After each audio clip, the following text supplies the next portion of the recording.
track of time and has no clue.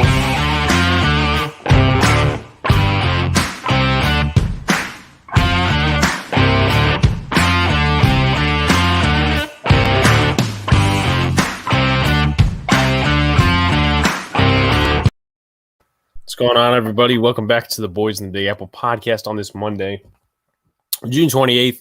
Got a lot of stuff to talk about. Luca is late once again. Doesn't really surprise any of us. But with that being said, a lot of topics to talk about tonight. Thank you to everybody in the chat who commented, Joseph, Jaden, and Potato, as usual. We made comebacks to sports events this weekend, and it was really fun. Very good week. Very good week. I put a curse on the Yankees as of right now, but we'll see if it lasts. We'll talk about that. Talk about the Yankees in general, because obviously this past weekend wasn't really good, even though there's a game going on right now. With that being said, also NBA playoffs when Luca gets in, whenever he gets in. I don't know when that will be. College World Series tonight, too. College World Series tonight as well. Also, I think, and also I do want to, it's a spoiled topic now because of a certain idiot. I wanted to talk about the substance rule for MLB, how they're doing the minors and stuff like that as well. But Sean, how are you doing? I'm gonna let you get the say, because you were at Pocono this weekend. And it absolutely has. Well, you know what? I'll let you just go first and say what you're saying. Oh, wait, hold on. I got, you know what? You keep talking. I'm going to do something real quick. Okay. Well, after last year not having fans, I made my return back to Pocono Raceway for our race weekend, a doubleheader weekend. So we had two races to go to. As you can see, I'm fully sunburned. I was actually, if my audio sounds a little funny, that's why. What's up, Boston sports fan? Congrats on the sweep. Kicked our ass this weekend. Congrats. We're not salty. We're not mad at the fact that we're mad that the Red Sox whooped us, but we're more mad at just the way our team is playing. But we'll get into that in a little bit. We had our doubleheader weekend. I went to both races. Saturday was a wild one. Anybody who wants to see pictures and videos, follow me on Instagram. I have pictures from the 2 days. Alex, if you want to leave that in the chat, you can. Saturday's race came down to the wire. I got there a little late because I was going with my friend. He still had to work. So we got there for the tail end of the Truck Series race, which is a minor league system. That's like their AA. Caught the last 10 laps there. I took my buddy to his first ever race. It was him and how you doing, Nate? And his brother-in-law. So we went Saturday. Very exciting race. I will say this is my 10th year going. These two races were two of the most exciting races I think I've ever seen at the racetrack. I think there was only one other race that beat it prior to this weekend. Literally came down to the final corner. Kyle Larson with his 3-race win streak on the line. He had one more turn to go. He blew a tire, so teammate Alex Bowman clinched his victory to end that streak. It was still a Hendrick Motorsports victory. I'm still happy, even though my guy Chase Elliott didn't win. He didn't necessarily have a very good weekend. Saturday I think beat Sunday, and then Sunday's race we got there extra early, 7 a.m. for tailgating. Bought some things. Finally got my championship hat. I got a William Byron hat, even though Byron's crew chief really blew the race for him yesterday. Again, of another very exciting race. This one was more of your traditional Pocono race where it was all about fuel strategy, and it provided a very exciting end, even though it was probably the most heartbroken I think I've ever seen at a race. But I was mostly happy at the fact that we were able to go again, because last year, not being able to go, it took a toll on not only me and my dad and whoever in the family who go every year, but it took a toll on the local economy, because race weekend does really big. Welcome, Luca. It really It was a very good weekend. I haven't been this excited for race weekend in a really long time, and being that this was my 10th year going, I couldn't have been happier. I mean, sure, I got sunburnt to the point where I really cannot put a lot of pressure on my legs right now, but all in all, I'm very happy to be back at Sanchez pop fly right field. Call it. I was just very happy to be back at the track. One little story to tell you guys. Alex gave me the approval for this. I'll try to keep this as G-rated as possible, but let's just say there was a character there that a little drunk, stomping on stairs and bathing in sunblock, trying to be the next Victoria's Secret model. So he didn't succeed. He left drunk and sad. I won't go any more into that, but let's just say he was doing a lot of this, and I'll leave it at that. So Alex, I'll I'll say them rednecks know how to party. So there is that. Alex, I will turn it over to you to talk about the Yankee game you went to on Thursday. All right. I'll let Luca talk just about the general sports weekend in about a second. I do want to give a shout out to all Boston sports fan. I almost said Boston for some reason. You're from that's Pittsburgh. Gotta be some weird accent. That's a double play. That's a Pittsburgh accent. Yeah, double play. How did the Red Sox do against the Angels if they versed them the last time? Did they play him yet this season? I think they did. I thought they played him at Fenway. I don't know if they went up to Anaheim just yet. Okay. Luca, question for you. Are you on the MacBook? I am on the MacBook. Can you hear me? Because I could see the clear picture. Well, it just happens to be a MacBook for you. I got one over the weekend. I actually got mine today. Luca got his. With that being said, Luke, what? Was it Thursday, right? Or Wednesday? One of the days. Anyway, Luca, how are you doing? Obviously, our next topic is about the Yankee game and stuff like that and what we went to the past couple of days. Talk about the sports weekend just in like a small recap before we go into bigger bits and pieces. Okay, so the weekend was great except for the Yankees getting swept by the Red Sox. Thursday's Yankee game was fun. I'm sure we're going to do a tell-all about that. The Cyclones game was little action, but it was still good to watch baseball, just any baseball, really. And, that's pretty much that. Also, NBA playoffs were interesting. So, yeah, we'll get to that later on. Kind of left me right in the middle. Note real quick for Luca. I told him about this earlier, but if we got any Jets fans or Bills fans in the chat, on Saturday's race, there was a Jets fan and a Bills fan sitting next to each other, and they didn't look too happy with either one of them. The Jets fan was actually so embarrassed, turned his hat around. So there was that. A lot of Giants fans there, too. For our Giants fans in the chat, there were actually a decent amount of Giants fans at Pocono Raceway. Of course, Steeler Nation was there, too. That's more important. But shut up. Did you see what happened at Fenway? I'll say this. I actually saw more Giants fans than I did Eagles fans. I only saw maybe 2 or 3 of them. One guy with a Jalen Hurts jersey, but I saw one guy just decked out in Giants gear. But yeah, I actually saw more Giants fans. A lot of New Yorkers from upstate there this weekend. With that being said, did you see what happened in Boston, other than the fact the Yankees got swept? I watched all of Friday's game. I saw most of the game on Saturday. I did not see anything from yesterday. We listened to it on the radio. When the Xfinity race ended, which is NASCAR's AAA for anybody who doesn't know, we attended the Xfinity race. Then we went back to the truck before the Cup race started to sit down for a few minutes and get out of the sun because, again, as you can see, I'm fully burnt.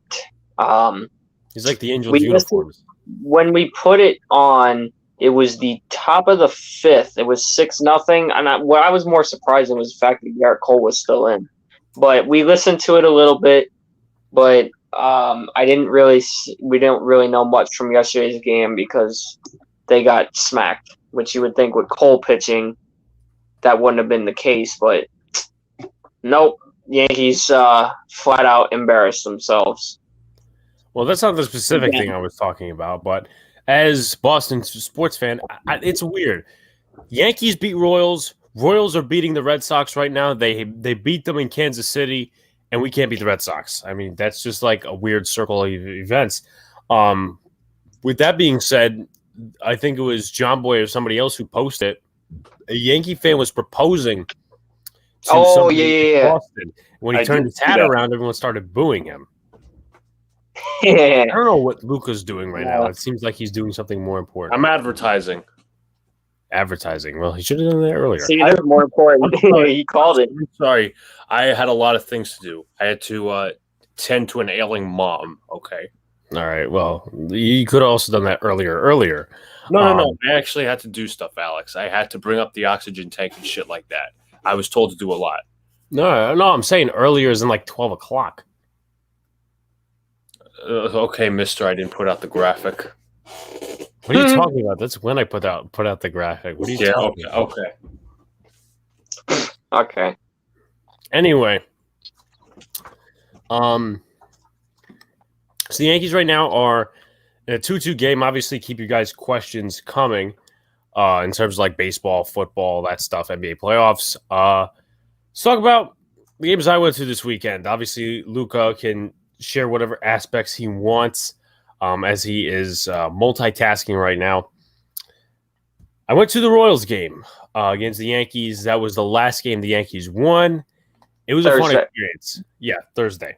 Got on the train around 10-something because it was almost about an hour and a half ride into the Bronx. Obviously, we're crossing through two different boroughs, so it's not necessarily the smoothest or the I would say shortest ride. With that being said, another base hit. Stadium. And Glaber misses a ball, but that was once again that's called shifting, right? Yeah. 2 outs, no less. That's another problem I've had with the Yankees over the past weekend. That being said, we kind of went in the stadium. I couldn't bring my sunscreen in, which was a pain in the ass, but it only had a little bit left. We didn't get sunburned, thank God. With that being said, went in, switched my cash for a card, checked out Monument Park. Our seats were amazing. Much appreciated, Boston. Yeah. Our seats. Probably the nicest Boston sports fan we've ever associated with. Saw a game. Hopefully, Yanks could have solid bats. Well, they don't have that right now. I mean, they have 2 runs, but who knows? It might be the last 2 runs they ever have. They brought it up on Carton and Roberts earlier. They said the Mets are actually worse in terms of their offense, but yet somehow they're still better, record-wise. Okay, whatever. It's kind of frustrating, really. With that being said, and the pitch is going to be in there for a strike. Seats were great. If you can tolerate a bunch of drunk people who curse and stuff like that, and if you're willing to have a good time like that, I would definitely recommend the bleachers. $33 each. Sup to Valix Prime Sports. Let me definitely recommend the bleacher seats. It's really section 203. I mean, there's like different bleachers across the stadium, but the bleachers, as a recommendation, in terms of sitting in the bleachers, and this is just going off of what we did at the racetrack, that's another base hit. I wouldn't recommend sitting in the bleachers if it's 100 degrees outside like I did this weekend, because you'll look like me right now. Well, it's also, the one time I sat in the left field bleachers, that was Old Timers Day back in 2019 against the Astros, of course. We lost that game. Thank you, J-Hap. But my knees were burnt crisp, and my dad said to me, "What are you, stupid or something?" I'm like, "Well, I didn't know it was going to be that hot." With that being said, we've kind of been on that train, Nate, for a while now. We never really thought, well, at least a couple of weeks ago starting, we never really thought that he was going to be the manager of the future. Cortez. The guy with the mustache, yeah, the guy who pitched. He's been pitching good though. Honestly, it really puzzles me. Well. Yeah, honestly, it really puzzles me why they didn't use him at all this weekend. Like, he did pitch an extensive amount in the game I went to, but like, Alex, hold on. Nestor Cortez went 6 2/3. That's not an excuse on why he couldn't pitch this weekend. No, he didn't go 6 2/3. Excuse me, Tyon went 6 2/3. That means Cortez picked it up the rest of the way. That's not much. I mean, that's length, but there's no excuse why. That's 3 1/3. Yeah, but I'd rather pitch him than Nestor freaking Brooks Kriske and Albert Abreu. Yeah, I mean that just shows the depth we have and how we use it. But as far as the Yankee game goes, I would love to share a couple of videos. Unfortunately, I can't at the moment. We could actually get into it later. I just have to download them on StreamYard. I'll figure because I'm not going to do it while I'm talking because that would kind of be rude to y'all, except for Sean and Luca because I really don't care about them. I mean, disrespecting the hosts. Yeah, we run the show, Alex. Not the hosts. We are. With that being said, great experience overall. I had the chicken bucket. Luca got a free water. Of course, it wasn't a Pepsi because he doesn't like soda. Weirdo. Yeah, weirdo. With that being said, let's see what else I got on mark. Did you get anything free? Yeah, but you could literally drink water out of a sink at the stadium. But see, look at it like this. Me and Luca have gotten free things out of Yankee Stadium. What have you gotten? I've gotten things. Yeah, sure you did. Free Pepsi, free water. Okay, so you and your free Pepsi, okay, I get that. Yeah, but Luca's free water, you could literally drink tap water out of the sink in the bathroom of Yankee Stadium. That's kind of disgusting. That's kind of lie. That's kind of gross. Well, all Boston sportsmen says, in my opinion, I don't think it's Aaron Boone's fault. I think it's some personal issues that are affecting the team. I think there's a lot. I think it's more than I think it's Aaron Boone and his philosophy. I think it's Cashman in certain ways, and I think it's the players also. People are just saying, "Oh, it's Boone and Cashman." No, it's the players. When do we start blaming the players as well? Yeah, we'll get it. We'll get more into that soon. Well, Alex, I say, Alex, why don't you do the Yankee experience? Have Luca do the MCU experience. Saw some people there because what was I gonna say? I thought I saw somebody else who I ended up working with over this pandemic in terms of a website. That I didn't mention to Sean. I think was a former writer at Uncut. At least I think so because he looked like what he did in his profile picture. But with that being said, met some people. Met CJ the 4-line, who I never met in person before. It's nice to see like you're coming back to the stadium and you're meeting these people actually in person instead of on a fucking screen. Yeah. With that being said, obviously Sean is almost 2 weeks away from his move. Actually, less than. We got one more episode before I leave. One more episode. Well, actually, no, 2 because we still got the other stream. The memory stream, yes. Yeah. And so we actually got 2. One more Big Blue. One more Big Blue episode. Boys in the Big Apple, not Big Blue. Obviously, I know Sean's a secret Giants fan, though. Yeah, keep doing that, Mr. Sunburnt Sean. Shout out to Joseph in the chat. How you doing, Joseph? Maybe instead of money, Joseph, you want to offer this guy some sunscreen or some aloe vera. I use sunscreen. What's that?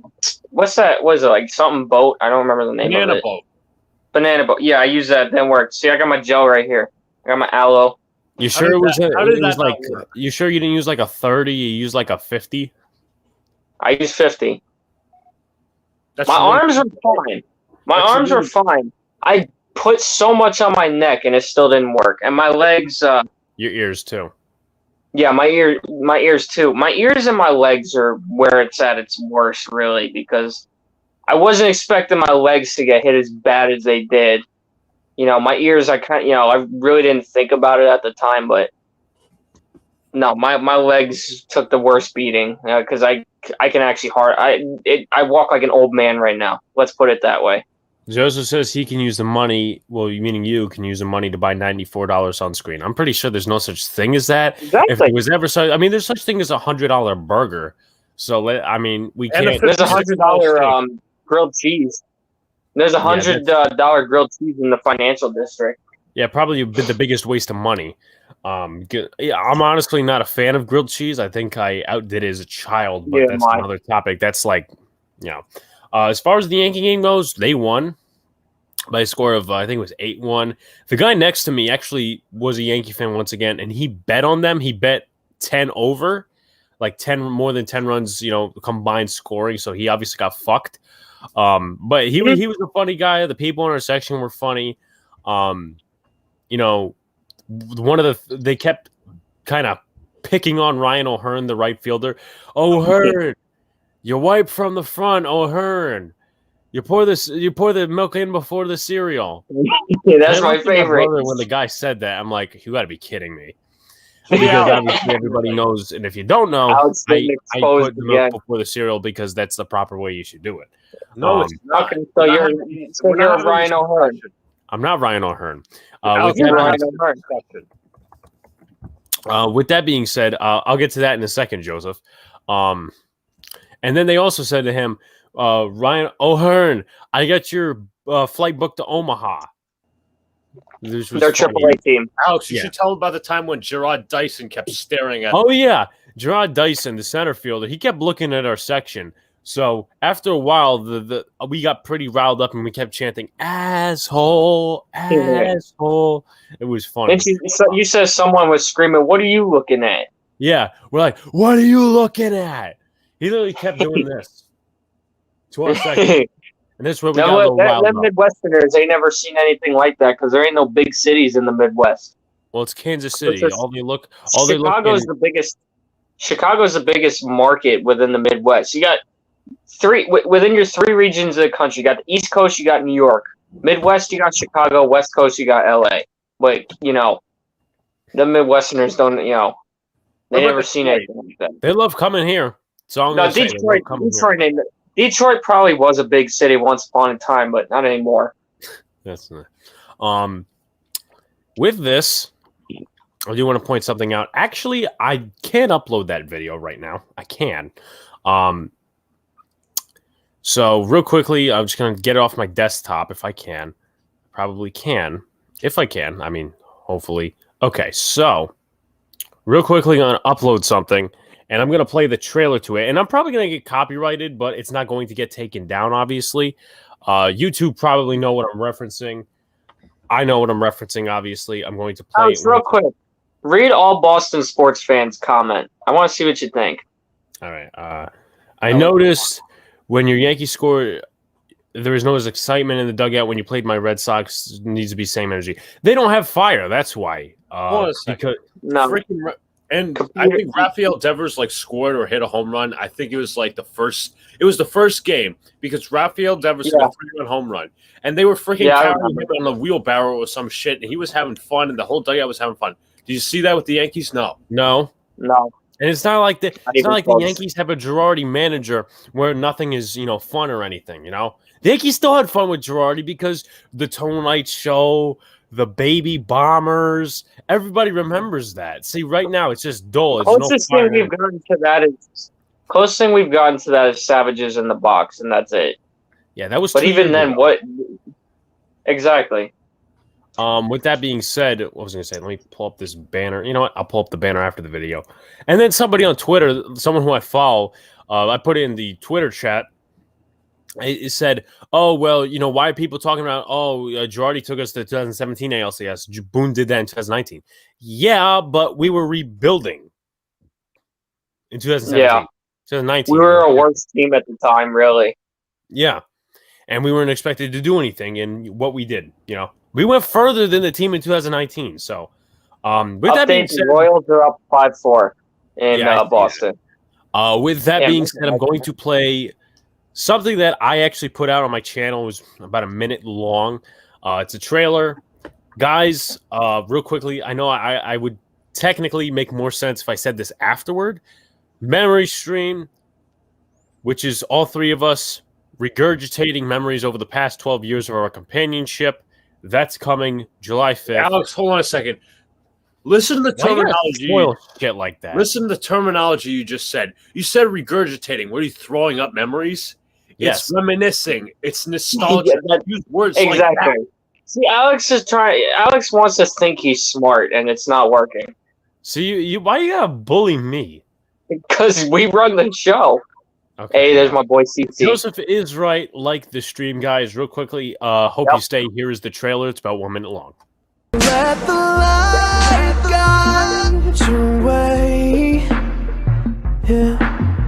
Hold every memory as you go, and every road you take will always lead you home.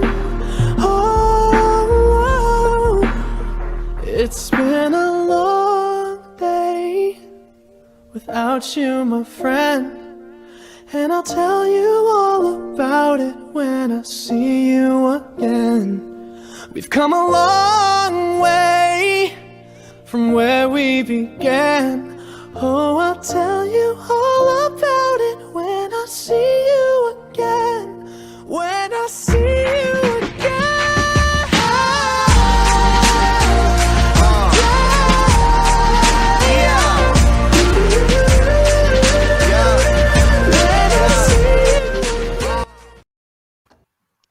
Not gonna lie. Oh, he's back. Not gonna lie, that was the first song I thought of when I was making the trailer. No, Joseph. Sean does not run the show, Mr. Sunburnt Sean. You can't even spell yes sir right. That just shows that you don't run this show. My friggin' thing is lagging. Oh, yeah, your thing is lagging. That's a whole cock and bull story. To wrap up the Yankees thing real quick before Luca goes into his thing. I'll be right back. Fun experience overall. I said to Sean earlier today when we're going to that Yankee game and he just like left. I said to Sean should run the show. That's why is everybody teaming up against me? I don't know what the hell I did. And Luca just came in the game. Yeah, I just saw that. And I have nowhere to charge my phone, which is great. But with that being said, fun Yankee game. Definitely will be coming back this summer. There is no doubt that I won't be coming back. There's no doubt that I would be coming back. That's the wrong terminology there. Hell was I going to say to go along with that? Here comes Sunburnt Sean. Your cousin's rooting you on now. I must say that. Hey. Hold on, chat. I got an idea. I don't think Alex is going to like this idea, but I think Luca will.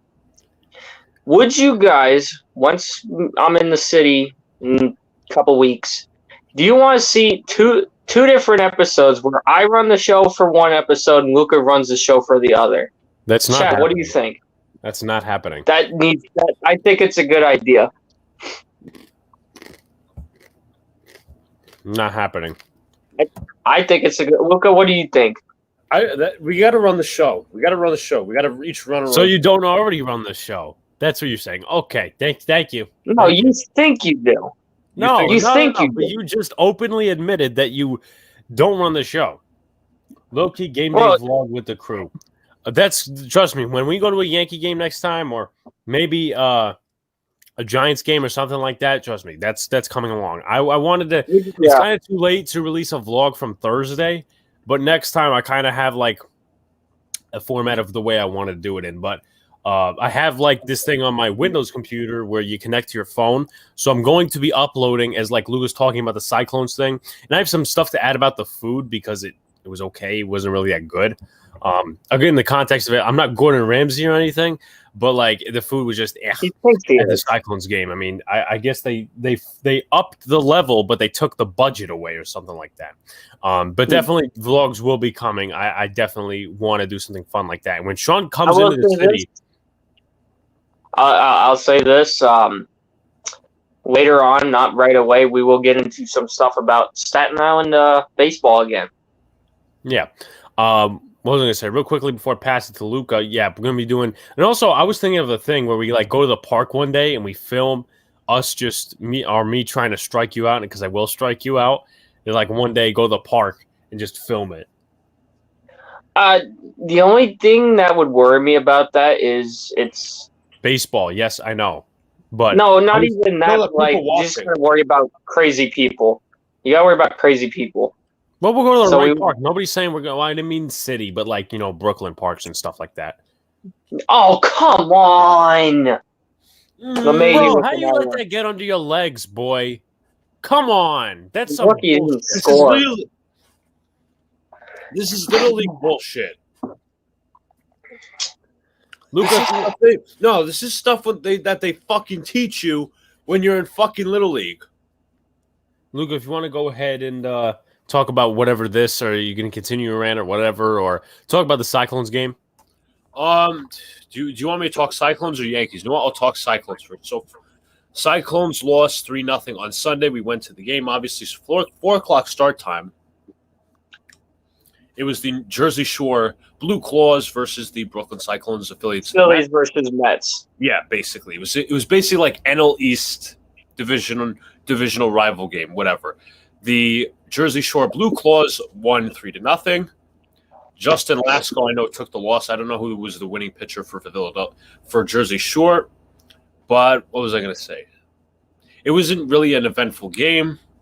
It wasn't really filled to the brim in terms of capacity. The hot dog was good. It was Nathan's. That's pretty good. It is good. It was in a potato bun. Had some fries along with it. The drinks was good. But Cyclones lost 3-0. And I'm sorry. I might have to rip some tourists on here that were behind us. Welcome to my world. Now you know how I feel. We got the freaking Midwesterners here. The Midwesterners. I don't know what it is with people from the Midwest always be coming to New York. Especially Brooklyn, Coney Island. Because we're sitting here watching the game, me and my sister and Alex, and then you got fucking people behind us talking about who owns what farm. And they're talking about they're BSing about their personal lives. I didn't even hear that conversation at the racetrack. I was partying with rednecks. What?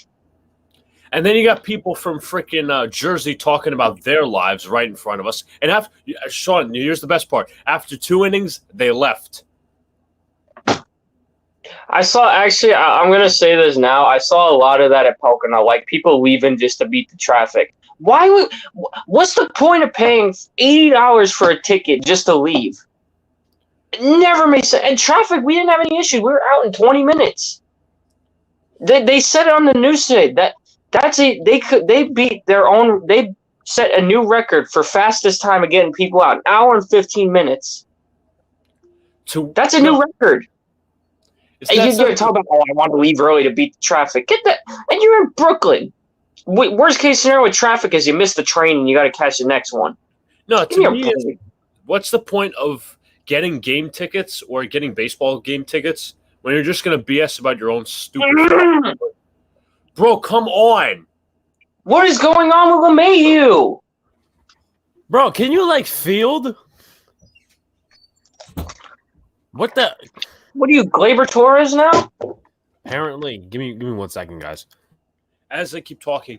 Yeah, but what's the point, Sean? What's the point of going to a ball? We never see this at Yankee Stadium. Did we ever? We've went to 2-3 games together. We've never seen or heard people talk BSing about their personal lives while watching the game. Never. Yeah, there's a time and a place for that, and that's not the place. Even when we go to, even when I went to the Rail Rider game, I think it was 2 weeks ago now. When me and my friend and my dad went, it wasn't talks about it. Yeah, I mean, sure, we talked about work on the way there, but you go there, it's a baseball game. We talk baseball the entire time. Right. That's I understand. At least with NASCAR, the race cars are so loud that you can't hear the person next to you. And Sean, I'm going to ask you a question because in case Alex didn't tell you, I'm going to tell you all, you guys. The game ended on a controversial first base out call. Now, to me, he looked like he was out, but it was a close play. Should there be instant replay in the minors, yes or no? Of course. Especially in situations like that. Yeah, Johnny, you could look at Alex for that one whenever he gets back. Yeah. My thing is, it was a close play to end the game, but the first base runner nearly got thrown out as Scott Schebler strikes out. But yeah, it was a close play. The umpires weren't that great. The home plate umpire wasn't consistent, and I thought the first base umpire blew a couple of calls, but you're in the minors, so what do I expect? Yeah. No, even if you don't have a replay center like MLB has, I don't understand why they can't do it like the NFL. Just review it at the park. I get Yeah, their you camera know, quality is like trash, but at least try. You know, Wasn't I that don't the know. point of upgrading stadiums and cutting minor league teams? Yeah. I'm just saying. To add on Luca's point before he finishes, the food. My sister wasted $7 on stale popcorn in a bag. To add to that, I had her leftover chicken, oily as hell. It's like they didn't even try frying it and said, you know what, we're gonna put some oil on this. Oily, like it was like, you know what, I like putting my chicken in barbecue sauce and stuff like that, but like, no, not so Hold much. on a second. Hold on a second. I'm sorry. I'm gonna Alex, bang I'm my sorry. head against But the no. wall. This is actually a funny but sad story. So you guys know that I mailed my Jamal Adams jersey away. Mhm. Yeah. And it was to some guy in Chicago by the name of Bill England. His fucking wife tossed the package.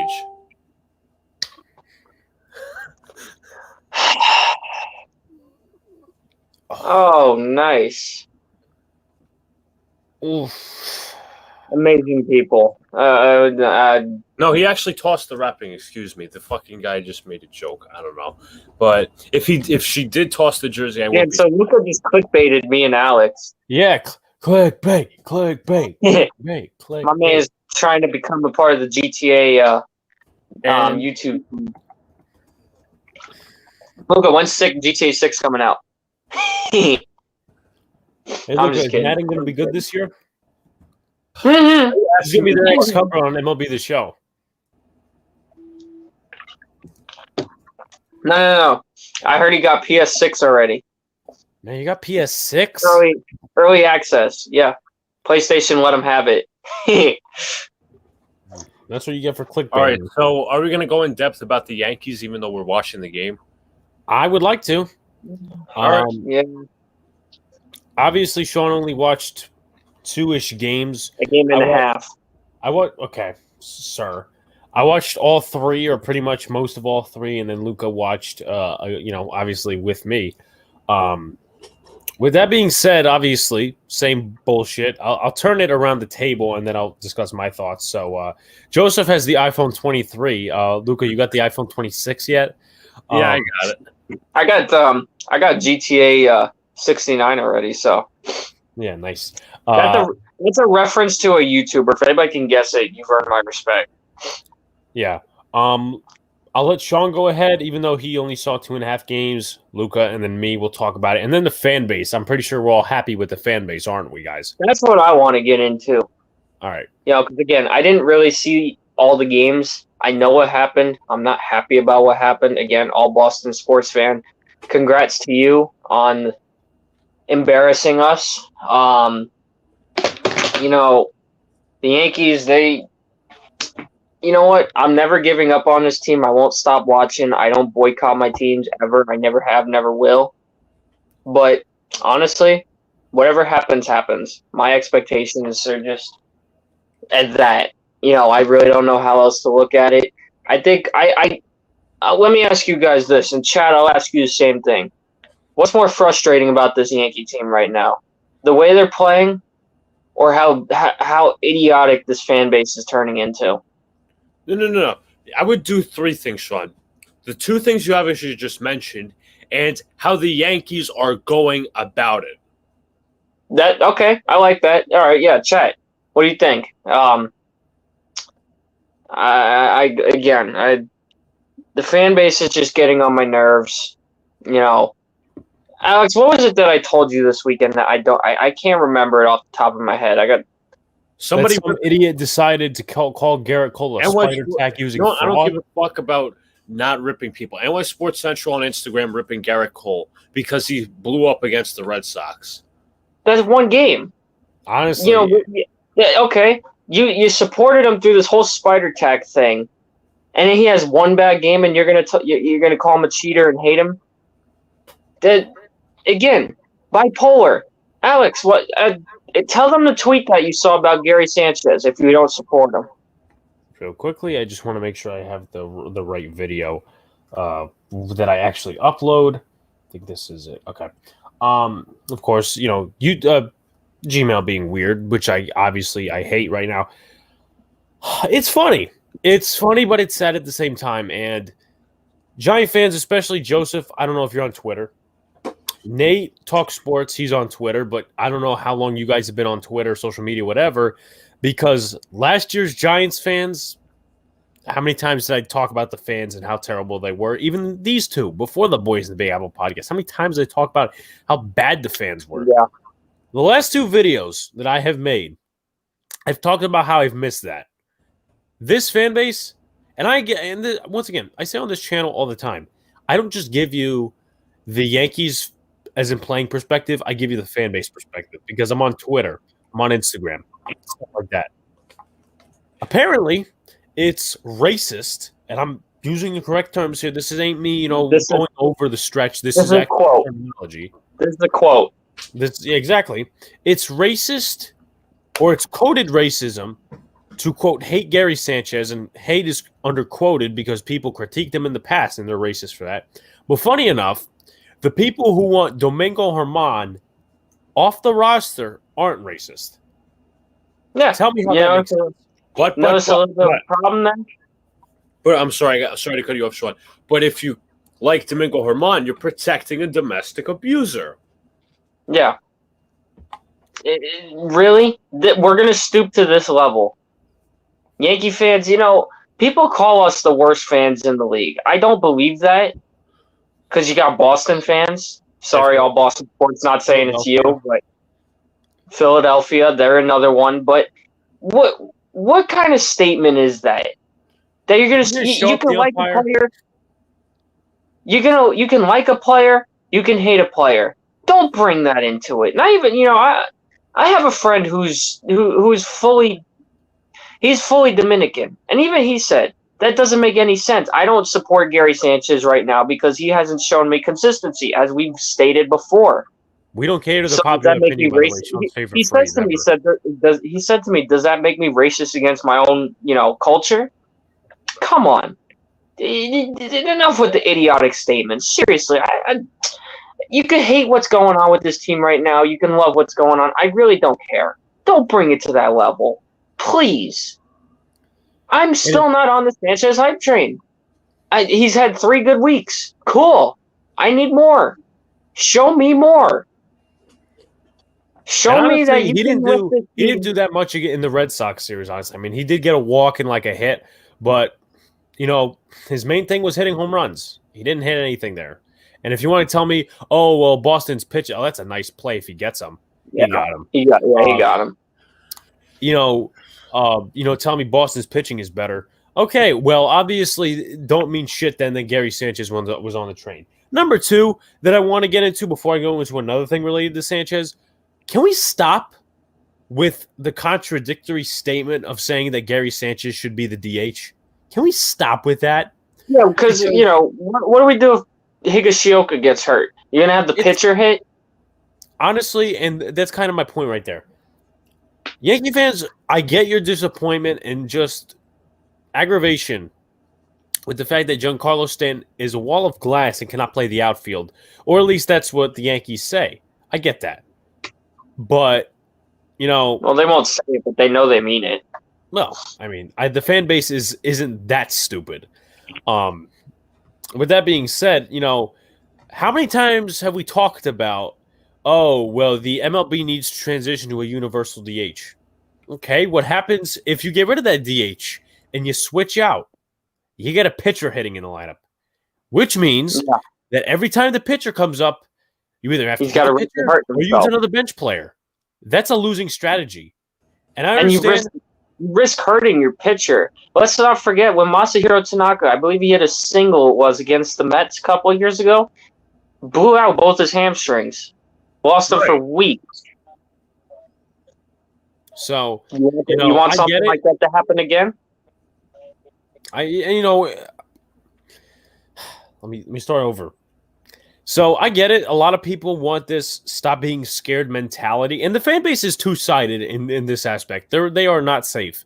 Once again, you get the fan base aspect of this. Because I'm pretty sure if that were to happen and Giancarlo were to get hurt or Alex-GajovichProtich were to get hurt or someone were to get hurt in that source of the lineup, I am so sure that the fan base would say, F Giancarlo shouldn't have been playing in the outfield. Gary Sanchez should have been DH. Stuff They're like never that. happy. Alex-GajovichProtich shouldn't be catching. That's how the fan base would react. Right now, they're reacting as if, this is what happens when Higashioka obviously is behind the plate. And let's put this in, everybody. Gary Sanchez, obviously, the first two games, he didn't really hit any home runs because obviously, once again, that's basically what he's known for in terms of, just this whole streak. It's not been doubles or triples or anything. Well, but with that being said, he's had his fair share of big hits that haven't been home runs, but for the most part, it has been home runs. And with that being said, if Higashioka is the personal catcher of Garrett Cole, and Garrett Cole didn't do well, how good is Gary Sanchez going to be? How what's the improvement there? I'm not defending anybody, but let's think with 100% of our brain here. I know that's kind of hard to ask. Yeah. And two more things. I do want to give the floor to somebody else because I have been talking a while. Everybody has. I don't hate the guy. I critique the guy. That's Gary Sanchez, obviously. The fan base. Why people, quote, hate Gary Sanchez is not because of just the player himself in terms of like how he takes himself out of games before the streak. It's also because of the way the fan base depicts him. You'll get that player. OBJ. I mean, Gary Sanchez ain't a diva, but I'm talking in terms of like other players and the fans' hype. But, people are acting, Gary Sanchez on a hot streak. Okay, nice to know, but this ain't tennis. This is not an individual game. This is baseball. It is a team sport. If Gary Sanchez is hitting a home run every game, that's one run. The rest of the 8 have to do something. But Alex, real quickly before you speak, let's stop acting like, fuck winning Gary Sanchez. We have Gary Sanchez. No. Can we stop with that mentality? Because this is a team sport. It is a team sport. The whole offense. I don't care if Gary Sanchez is in the lineup. I'm not sitting here ripping the guy, but I'm just saying a lot of people are hyping this dude up and stuff like that and whatever. But this isn't OBJ on the Giants. OBJ, for years, 1,000-yard seasons, stuff like that, and the Giants were still losing. So I just want to put that out there for people who actually don't get the mentality and stuff like that. Luca, you can go ahead. Well, I was going to say, Yankee fans would easily rebut your opinion by saying, oh, what if the Yankees are winning and Gary Sanchez sucks? Would we go after Sanchez then? Do you realistically see that? Do you see realistically? No. Yes and no, honestly, because if they're winning, it's not going to be as. Well, I still say yes because Sanchez is still supposed to be one of our top guys. Let's not forget how he played back in 2016. They're going to have he had that one good year, so now the expectation is he needs to keep doing that every year. So, yes, it is a yes and no in that scenario, but I still think Sanchez would still get a lot of hate, and they're going to be let's go trade for a better catcher so we can get even better. Once again, before I let somebody else talk, it's unfortunate to the way things have gotten with this fan base. And I said it on our most recent video. When the team is losing, the fans declare civil war on each other and pick fights. That's not the way you're supposed to do things, but it happens. I've seen it happen. Giants, different fan bases, stuff like that. People don't know where to go. And, honestly, it kind of tears the crap out of me to know that some of these and I don't like ripping fan pages because some of them really work hard. And that's a double play. Some of these guys really work hard at what they do. That's why you don't run on a fly ball. Why he ran, that was really stupid. That was a routine ball. I don't understand. Yeah, that's a little league mistake right there. Joe Madden's their manager. Alex, Probably not gonna be happy. when I shut down my camera and unless I tell you so, just don't remove me because I'm actually eating and I don't want it to go into the mic. I don't want people seeing me eat. That's a lie, but all right. Yeah. You know, once again going back to the fan point, I've seen fans declare civil war on each other. It's not a right thing. It's not a great thing, but it happens. And just remain consistent with your platform is what I can say. You know, one day it's, this team's doing well, Gary Sanchez. Other day it's, Brian Cashman and Aaron Boone need to be gone. So stay consistent with your platform. And I don't know what else to say. So I don't know if Luca wants to take it over, Sean takes it over.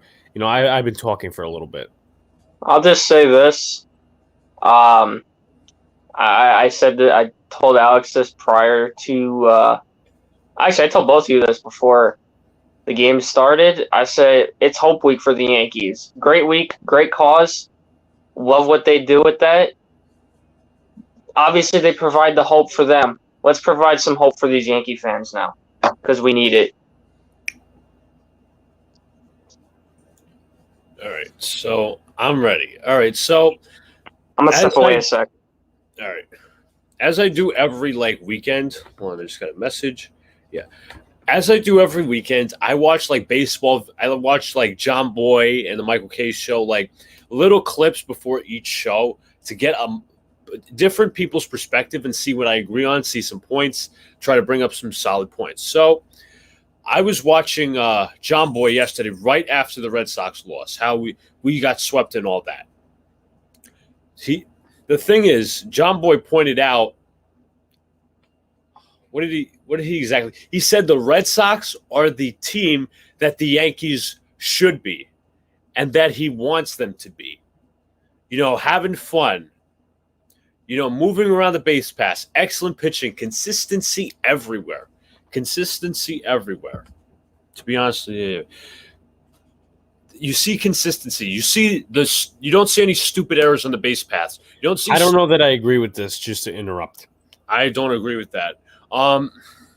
You don't see stupid errors. You don't see stupid things like that. The Yankees are just a boring squad with no fundamentals. They're not. And then Brian Cashman, when he was defending Boone, he was discussing this is the same coaching staff that brought us to the playoffs last year. Have we not been an average team for the past 2 years? Tell me. Are we a good team or are we a mid-tier average team? Please tell me. What's your answer to that, Alex? We've been underachieving. How's that sound? Okay, I'll just take that as a mid-tier average team.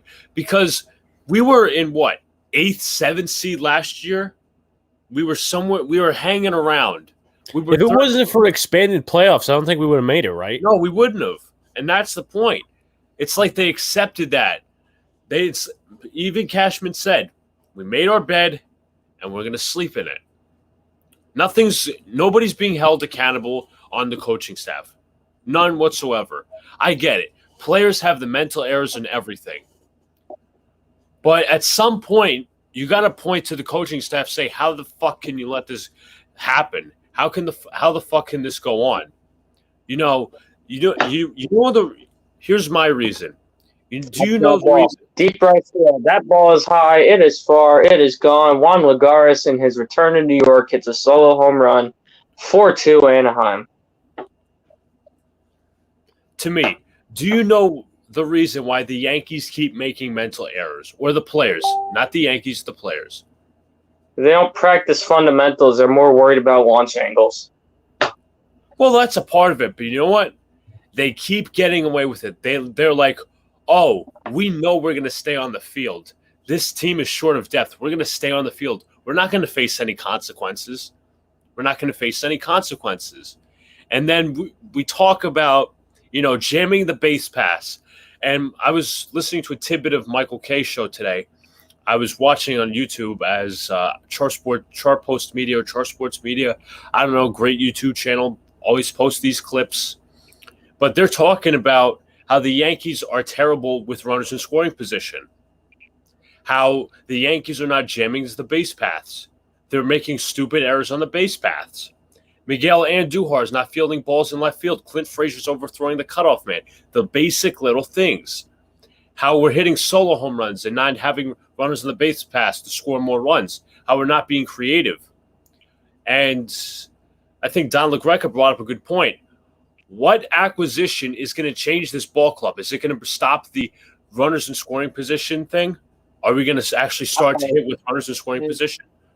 Another base hit. Are we going to start to hit with runners in scoring? Are we going to start to hit with runners in scoring position? Are we? Say we acquire like a Trevor Story or somebody like that. Are we going to start to hit with runners in scoring position? Is this like basketball where you just acquire one guy to carry the team? No, this is not basketball. This is like football, like baseball. You need several players to play well, for your team to be good. Every player would be great, but there's going to be always those players that are struggling. And Don's like, oh, this team, we're lucky because this team can still make the playoffs. Right now, this is what the Yankee. Can somebody look up the Yankees record for me? 40 and 37. 40 and 37. Okay, so we're playing our 78th game. Fourth in the division, by the way, so we're out of it. Okay, fourth in the division. We are approximately like 3 games away from halfway through the season.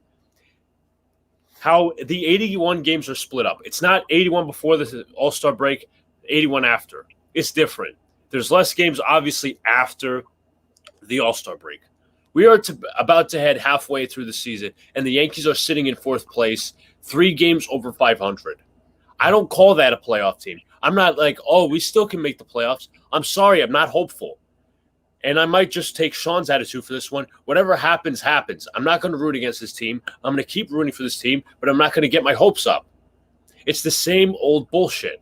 Same old bullshit. Nobody's being held accountable. Players are not being held accountable. Same mental errors on the field, on the base paths.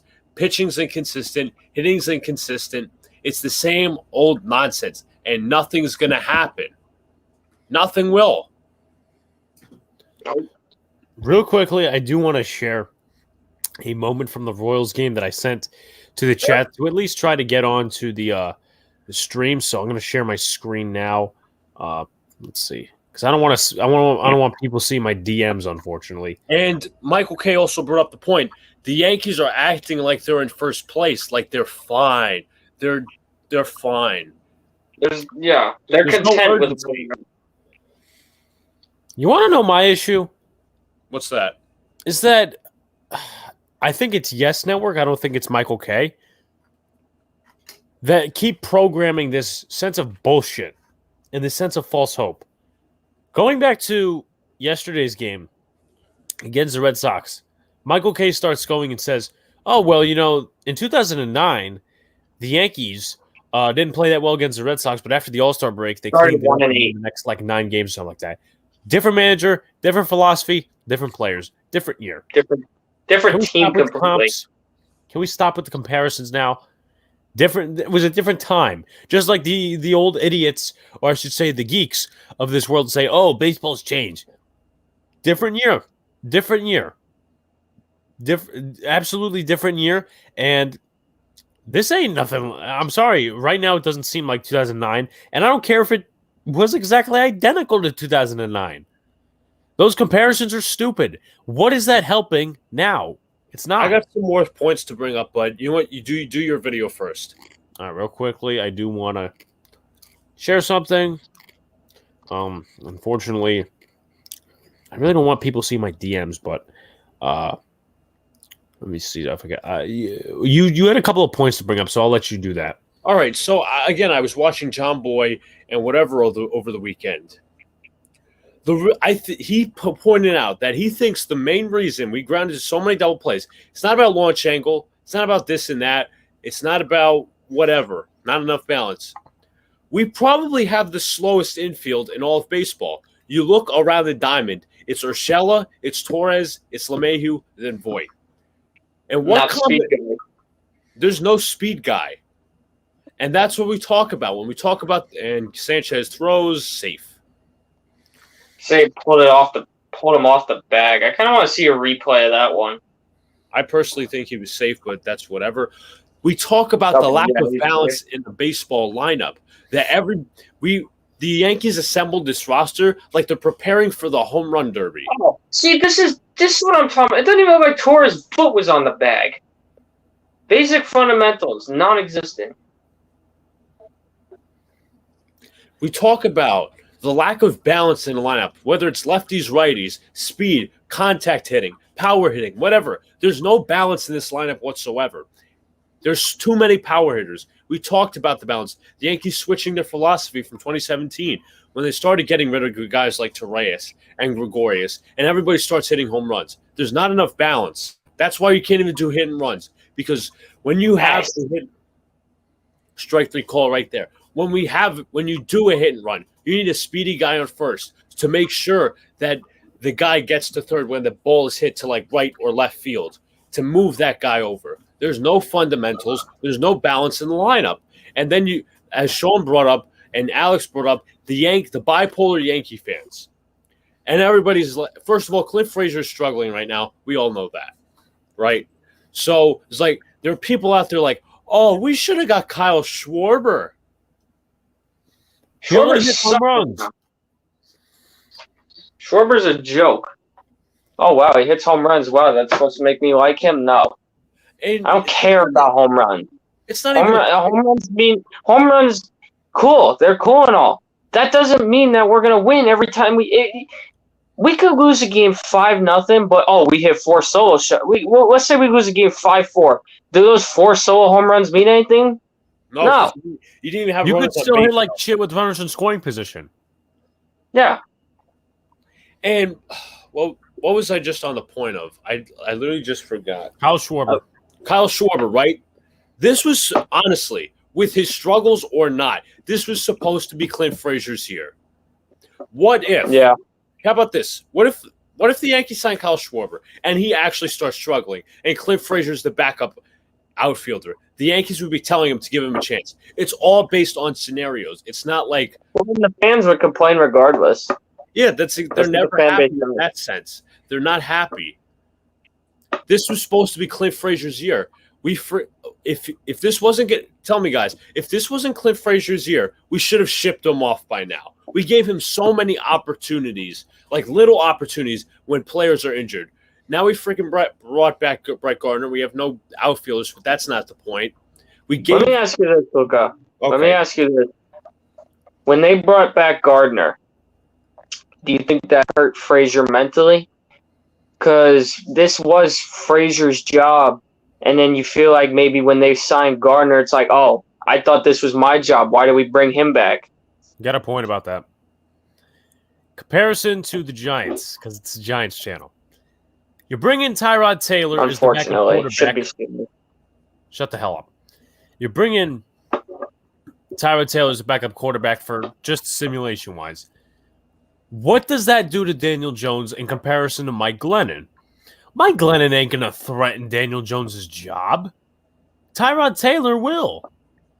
So Brett Gardner, who started left field for a numerous amount of seasons for the Yankees, in comparison to, I don't know, some random dude off the street, that gets to some people mentally.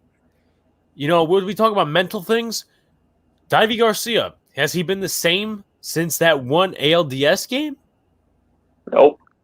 No. Now he's in AAA. They treat the prospects like garbage, and it's sad because the fan base has kind of flipped and not really seen the greatest side of it, or at least the most important side of it.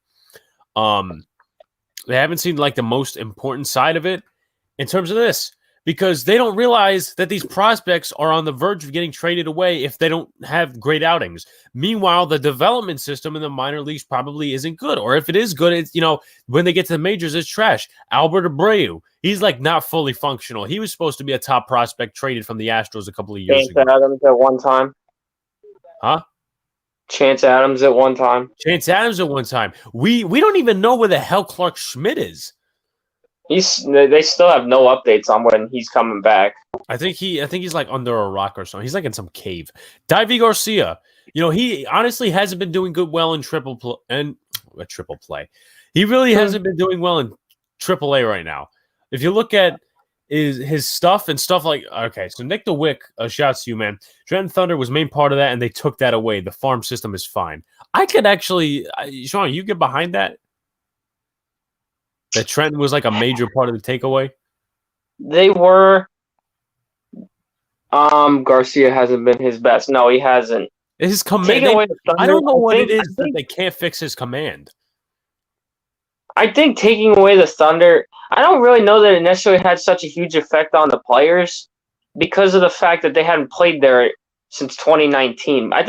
Plus Somerset, what from Philly to Somerset, what was it, about an hour and a half up north? I want to say it's about an hour and a half up north. I don't know if it's necessarily affecting the players. I think that's more of the locals than anything that were bothered by that. My personal opinion. Not Somerville, New Jersey. It's not train dis. That's stupid. Freaking idiot. Well, Somerset's like right by the highway because we always pass 42 minutes.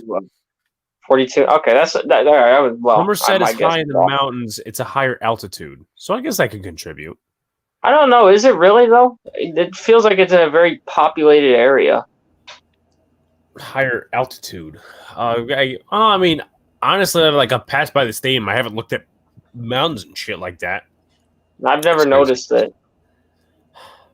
So I mean, it's once again, it's honestly sad to see some of these guys that we've been hoping for the last few years, that at least come alive, and then now they're just because they're not great, they're bargaining pieces. Because how many times over the past year have we seen? It doesn't help that you cut half our minor league teams to take opportunities away from these players either. That's another thing that hurts. You say, I know, Nick, you mentioned the Trenton Thunder, but those players are at least safe with their jobs. You look at those players that were with the Staten Island Yankees, those players, I'm not guaranteed, and if Sanchez strikes out, there's your all-star catcher. Let's say you had a player for the Staten Island Yankees, what if he wasn't a top prospect? You cut him. Probably, I'm not mentioning names because I don't remember much of their roster. But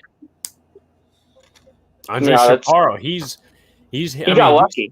We got signed ball from him, one each. I mean, Luca and me share one. Sean has one as well. In the other room. But what if he got cut? I mean. And then Nick also says Gittins will be fine. He's playing really well. He's playing really well in AAA. I think they say he batted like .528 in the series against the Iron Pigs. I wouldn't be too surprised. So it's either Gittins having some struggles in the big leagues, or it's not the fundamentals the same like it's in the minors. Because in the minors, they don't care. In my opinion, minors don't care about analytics. They care about just the basic stuff. Mike Ford sucked. Watch him get thrown out in Trenton before his release. 3 hours in one series. 3 hours. Oh my God, I'm an idiot. 3 home runs in one series for Chris. Yeah. Well, I'll say this: yesterday's game. For those who don't know, the Rail Riders won against the Iron Pigs 19-1. They only gave up 2 hits. They hit 4 home runs in the first inning. But Alex, were all their runs off home runs? No. No. How come? Isn't that how baseball is supposed to work? Isn't it supposed to be home run or nothing? Not minor league baseball. See, at that point, if MLB wants to cater to the home run ball so much, why have fielders? Just treat it like it's a home run derby. Why have dead-end baseballs then? Yeah. Which obviously we're going to get into the sticky substances in about 2 minutes or something, because even though Hector Santiago decided to be a freaking idiot, with this new checks, let me go ahead and put some sticky substance in my glove. Idiot. And I heard about that. I'm like, this is going to devalue my point on the podcast so much, but it's the emphasis of the point. But how many times did I say before the season that I really want to see something out of Chris Gittins and Trey Omrigi? Now the fan base is finally recognizing them, and now Hoy-Jun Park is being recognized because they're hitting so well. And if this is going to be a year for the Yankees, let's say they don't make the playoffs, let's say they give up a late run and it doesn't work. It could be a year where you just experiment, see what Chris Gittins has, see what Hoijun Park has, see what Trey Ombergy has. Nick says he is a Dodger fan, by the way. I live near the Trenton Thunder and follow the farm team closely. Hoijun Park is another name to watch. Trey Ombergy is so damn underrated. If I didn't live in New York and if I wasn't a Yankees fan, Dodgers would be my second favorite team, just saying. I do like the Dodgers. The LA market is very passionate. No, we saw Hoy Park play the other day, and I think he actually had a couple hits that game. So he is definitely one to watch. I got an interesting point for you guys. I just saw this on Twitter. Yankees fans at the stadium are chanting Trae Young's balding. I think they're bored because this team is losing. Yeah, probably. They were chanting F the Angels, and Ohtani managed to hit a home run. So clearly them trying to get in the Angels' heads isn't working. I got a point to bring up. So real quickly, I do want to step out to get a glass of water real quickly, and then you guys can talk. All right. Mm-hmm. What do you think is the high point of the last 2 years, Sean? I understand it's been mediocre for the Yankees. Stanton hits on deep left field. That ball is high. It is far. It is gone into the bullpen. Giancarlo Stanton hits a solo home run, and the lead is trimmed to 4-3. What do you think is the high point of the last 2 seasons? I know they've been mediocre, average, whatever. What do you think? Now, is that for the 60-game season, or are we talking the last? We're talking the last 2 years. We're talking about. I'm going to give you 2 options. The hot start to 2020 in the unusual season, or the mid-May run, the mid-May hot streak. The high point? Well, last year there was no high point. Last year was a year to forget. A, you didn't have fans in the crowd.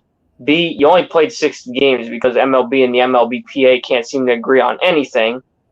The team just look uninspired, just like they do this year. This year actually reminds me a lot of last year in a lot of ways because of how bipolar they are. They started 8-1, then they went on this cold streak, then they had another hot streak, then they had another cold streak. It's been going on since the short 60-game season, and last year was much more costly because it was a shorter year, and you saw the way we got punched in the mouth by the Rays.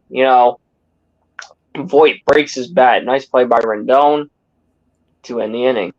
So I personally think there was no high point last year. My opinion. This year, the only high point to the season we really have, I would say there's okay. I would probably say the Astros series, really.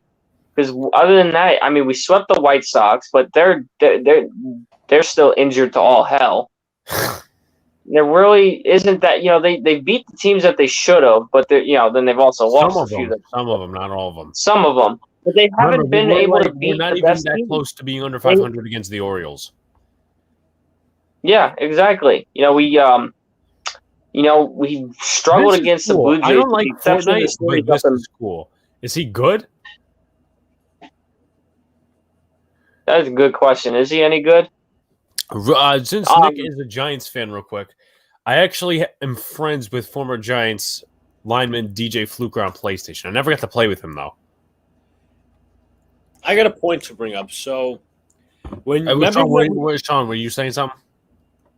I was just going to say, aside from the Astros and the White Sox, what good teams have we won a series against? Aside from Toronto up in Buffalo. Oakland. The Rays have punched us in the mouth. Oakland. Okay, all right, we can classify Oakland. But let's look at the division. We're 5-14 against the Rays and the Red Sox combined. The two teams we need to beat. Real quickly. And that's not even including Toronto, who's ahead of us. Real quickly, I also want to bring up a point about something Cop Pizzle said about the Giants. That's interesting. I do remember Jay Bromley. His last year with the Giants was 2017.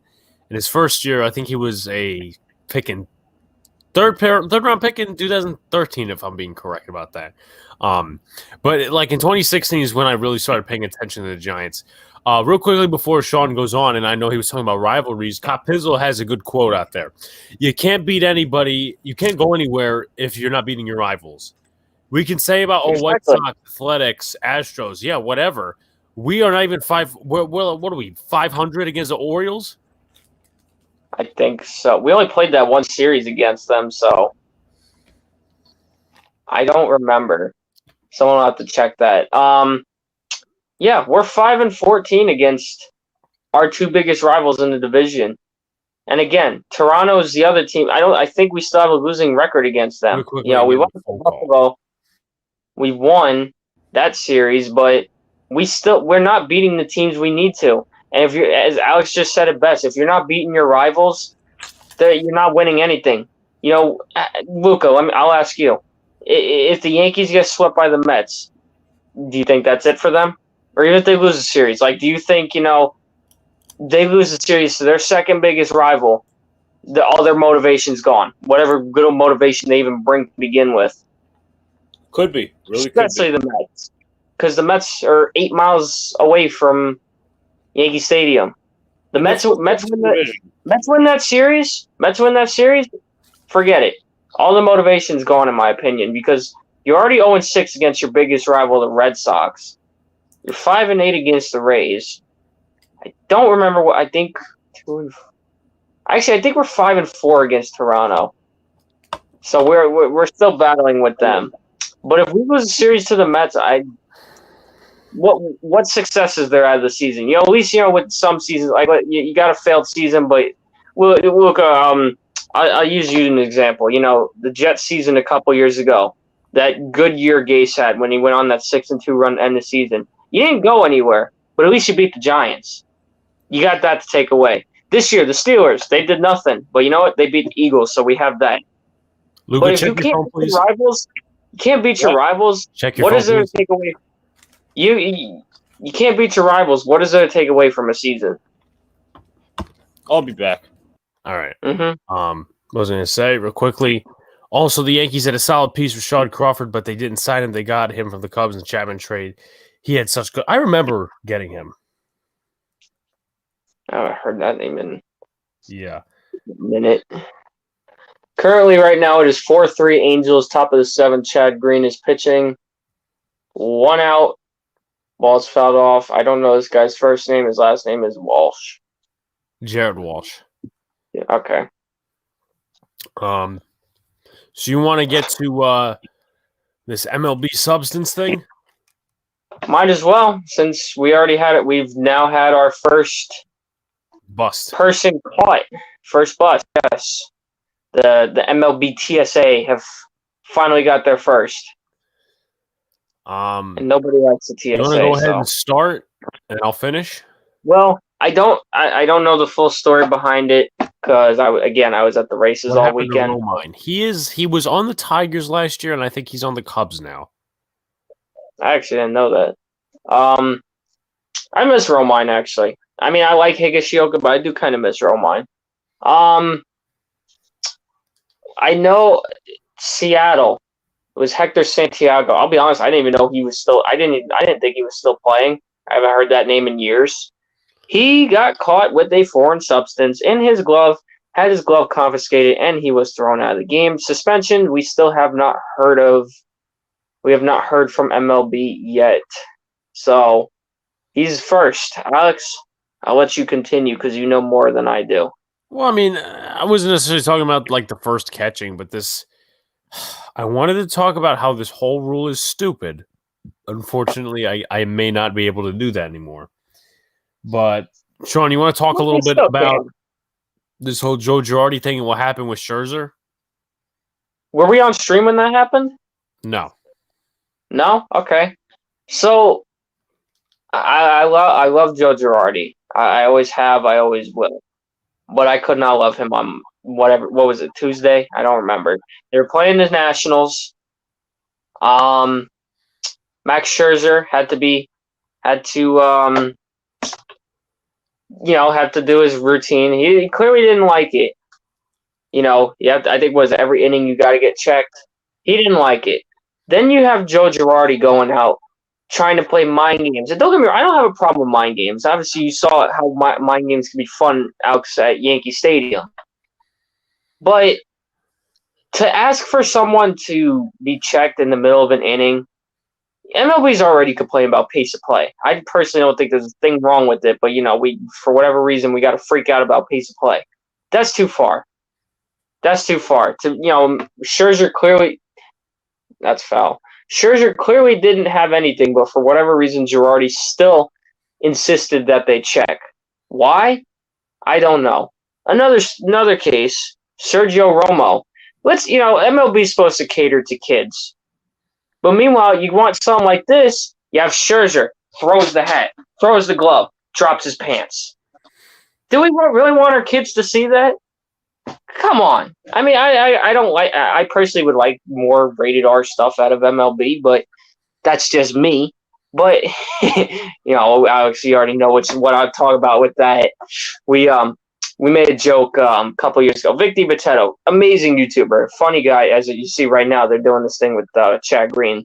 Amazing YouTuber. He did a commentary, cursing and everything during a broadcast, doing his own broadcast. I would like to see more of that, but unfortunately, that'll never happen. But come on, really? I'm not gonna. I don't agree with what Sergio Romo did, but it's almost gotten to the point where they're gonna literally do a full body checks before they're done. Literally, the new TSA. How else can you look at it? I don't know if you ever flown before.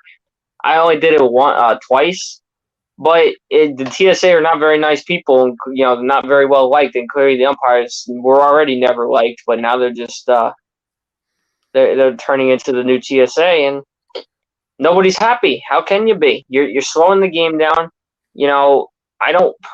Personally, I look at the substance thing. Garrett Cole says someone could get hurt like that. I've never pitched before personally, on the field professionally or even in high school. Alex, you can put your input in since you pitched. I don't think foreign substances should be a part of the game, but I think this is too far, in my opinion. You got the rosin and the other stuff, but the banned sunscreen. Do you want pitchers looking like me right now? I can't even lift my arm. Well, I got a shot today. I forgot. Do you want people looking like me right now? That is kind of unhealthy, no? Alex, I'll let you take over. I'm just rambling. John, your cousin says in GTA 5 story mode, if I spend exactly $92,553, I'll have $100 million. Shout out to TD in the chat. What was I going to say? Keep going about this freaking. How you doing, TD? Once again, this whole Hector Santiago thing devalues my point, but it's so stupid. And honestly, I think not that the players deserve it, but the players should have seen this coming. The players, They didn't speak up about the expanded playoffs last year. They didn't speak up about the universal DH. They didn't speak up about a couple of other subjects. They didn't speak out about cutting the minor league teams and cutting their players that are in the system. And then y'all didn't speak up, and now you have an issue. Y'all should have took issue to. Let's see. The Jets fan isn't here in Morgan. Yeah, he's excited about that. But there's some stuff going on right now. That's why he isn't here. In relatance to the thing I was just talking about, y'all didn't speak out. Y'all didn't speak out in favor of saying slow it down, Manfred. But all these pace of play rules, Manfred's testing this game like a guinea pig right now. The past 2 years he has been. And with that being said, this is kind of what you get. I know Sean's not happy about this one. TD, I'll answer that question when Alex is done. So, in terms of that, y'all didn't see this coming? Once Josh Donaldson wrote that thing about spider tack or whatever the substances are, did you not see it coming? And once again, I don't like to say it's karma or anything, stuff like that. But you know what? With that being said, y'all didn't speak up before. My question is, pitchers complained about the way the ball was before they deadened it. When they deadened the baseball, why at the time you couldn't really fault pitchers for using the spider tack or whatever because it was home run mania. There was no way of stopping it. Now that you have a dead in baseball, what's still the need for the spider tack and all this other stuff? That's my question to the pitchers.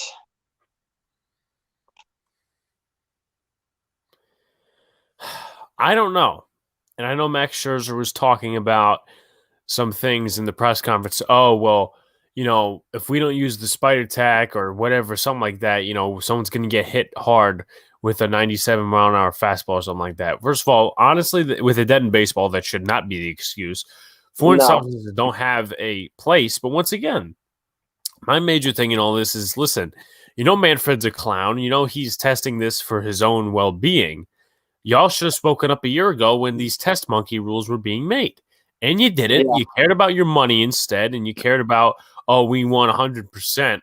We're not playing a full season, but we want 100% of our money.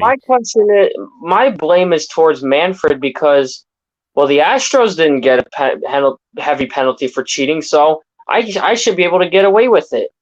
It's not a good excuse to use, but if the Astros didn't get penalized for cheating to win a World Series, why should the pitchers? For using spider tack. Manfred kind of brought this on himself because he didn't want to penalize the Astros. He didn't want to penalize the Red Sox.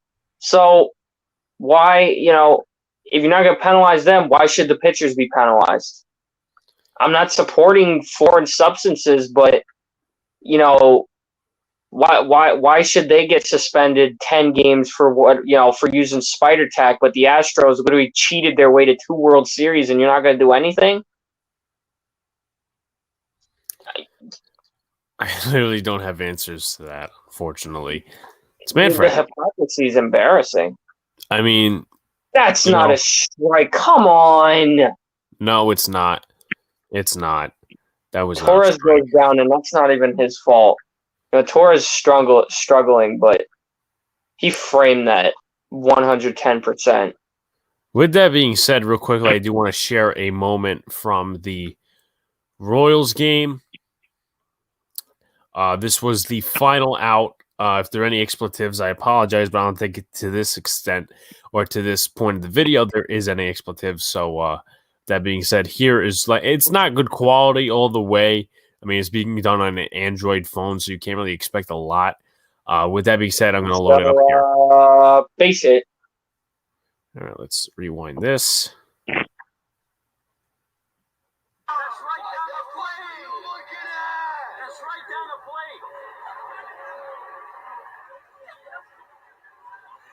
Hold on.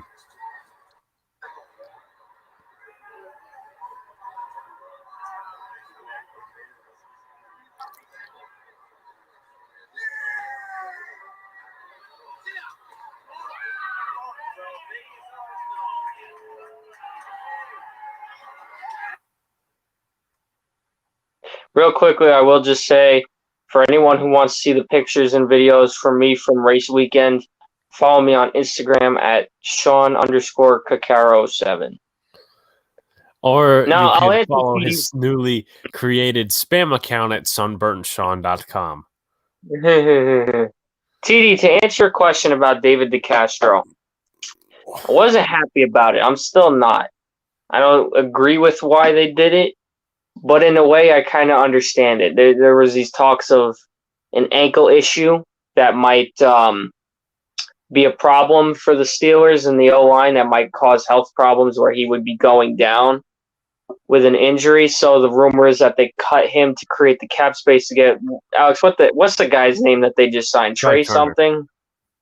Trey Turner. Okay, yeah. So I was gonna say Trey Turner. I would messed that up, but I kind of get why they did it because of this ankle problem. I think it's kind of scummy in my opinion, but it makes sense in a way because at least with Trey Turner, and that's gonna be not a double play. If DeCastro does go down, they got him. Yeah, I agree with Alex. He told me the other day it's downgrade regardless, and I agree. But in a way, I kind of understand it. But again, I still don't like it. Our whole offensive line, at one time the best offensive line in the league, is gone. Villanueva, he's out. Marquise Pouncey, he's out. De Castro's out. Ramon Foster. Who am I missing? Ramon Foster's out. There's one other one I'm missing. Or did I get them all? Gilbert or Banner? Gilbert, Marcus Gilbert, he's also gone. Now, offensive line, new, young. A lot of people are saying that they're gonna have a terrible offensive line. It's a wait and see for me because a lot of them have the potential to be starters. It's just I don't know if it's right away. So it's a wait and see for the Steelers. I don't really know what to say about the O-line just yet, and I won't. It's really not going to be easy to say until we see the preseason. TD says, but let me ask you this. Say De Castro goes out there to a team like Cincinnati and has a Pro Bowl or even an All-Pro year. How will you feel? Try Turner for $3 million is great, but I don't think he would do that only because he's already pondering retirement. I think he kind of reminds me of Brett Gardner almost in the aspect of Pittsburgh or nowhere. For Gardner, New York or nowhere. So I don't think he'll. I mean, if he goes to Cincinnati, then that's the Steelers' fault. That's not. No, there shouldn't be any hate sent towards De Castro. But I don't think that'll happen. But if it does, I hope he proves us wrong. I won't root against him because he's been the right guard for my team my whole life. So I won't obviously root against him. I won't be happy if he goes to a Cincinnati or a Cleveland or a Baltimore. He hasn't been the guard since 2002. Okay, whatever. You said your whole life. But I would hope for him to prove us wrong. TD says not even Cincinnati, but if he goes somewhere and has tons of success, since he's just an example, kind of like a rebound. No, I get what you mean. And again, I'll root for him. I won't root for him to fail. I have no reason to because this really isn't his fault. So, real quickly, I apologize to the audience once again. I just do need to make a quick phone call, Sean. If you could just hold the show for 2 minutes and talk about the Yankees or whatever you want to talk about. I know exactly what I want to get into. So first of all, before I get into what I want to get into, Yankees still trail 4-3. Frazier is up 1-2 count. They got the tying run on first with 2 down. It is a 1-2 count on Frazier. Suarez is pitching after Dylan Bundy got taken out because he was actually puking. He was struggling, and I think the heat might have got to him, which is a little surprising considering they play in Anaheim. But I guess to some humidity, Frazier strikes out to end the inning. Now, what I want to get into, we've discussed it on the channel multiple times. We even had Pinstripe Prospects to answer our questions about it, as he is a local Staten Islander. The taxpayers of New York City have announced that $8 million will be put into the renovations of Richmond County Bank Ballpark. TD, yes, I do. My opinion. I mean, if they bring him, he's got the option for a second year. I don't know if it'll happen or not, but anything's possible. They announced that they will be putting in $8 million towards Richmond County Bank Ballpark, the former home of the Staten Island Yankees. Does this mean that the Yankees will come back? No. Does it provide a little bit of hope for the borough of Staten Island? Yes, it does. Now, I don't want to make this political, so chat, try not to get into politics. I'm just telling you what was stated. This was in the Staten Island Advance that this is taxpayer money going into this ballpark, and it is much needed because the ballpark was in rough shape, as Pinstripe Prospects told us.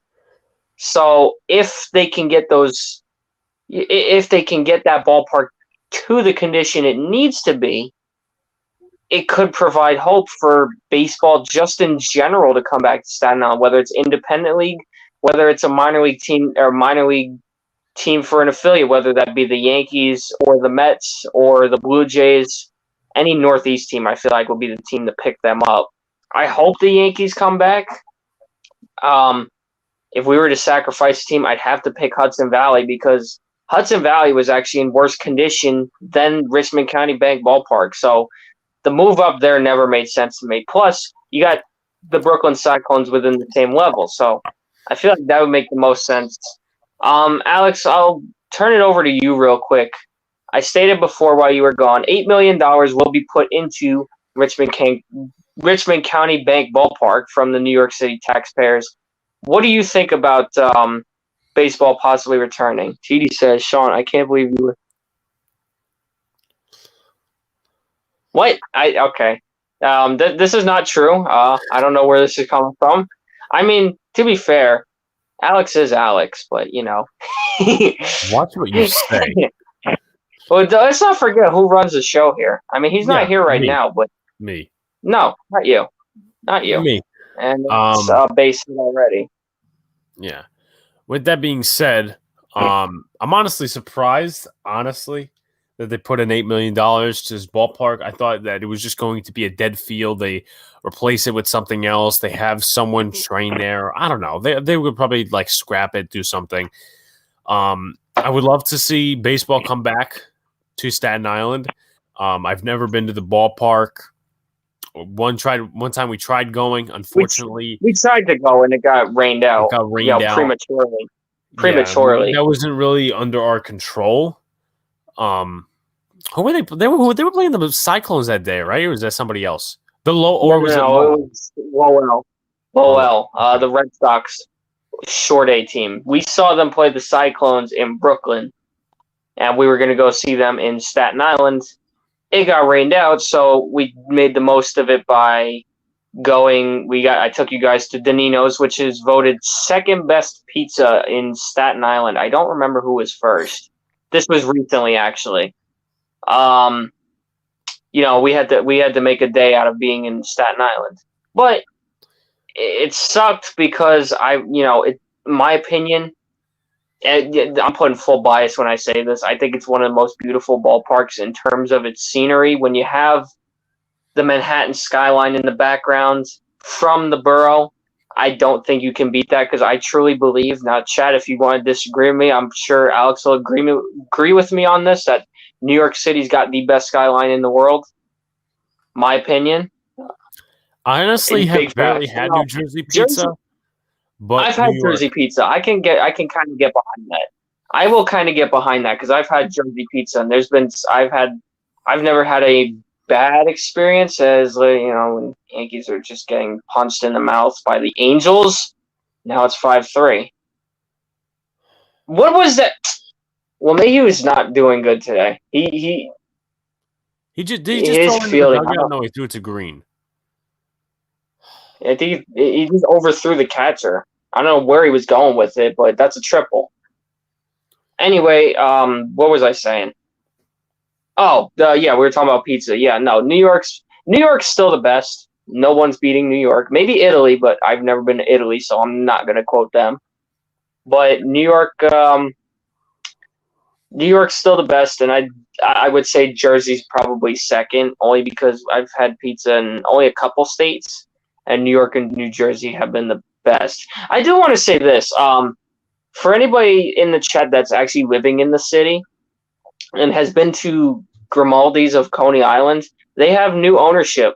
Now it's known as Pizza Brook, which me and my dad both agree sounds like a Pennsylvania name, but we'll see what that turns into. But good to see that I guess it's good to see that spot taken over. It kind of sucked that Grimaldi's was removed, but they still got another location in Dumbo, so there is that.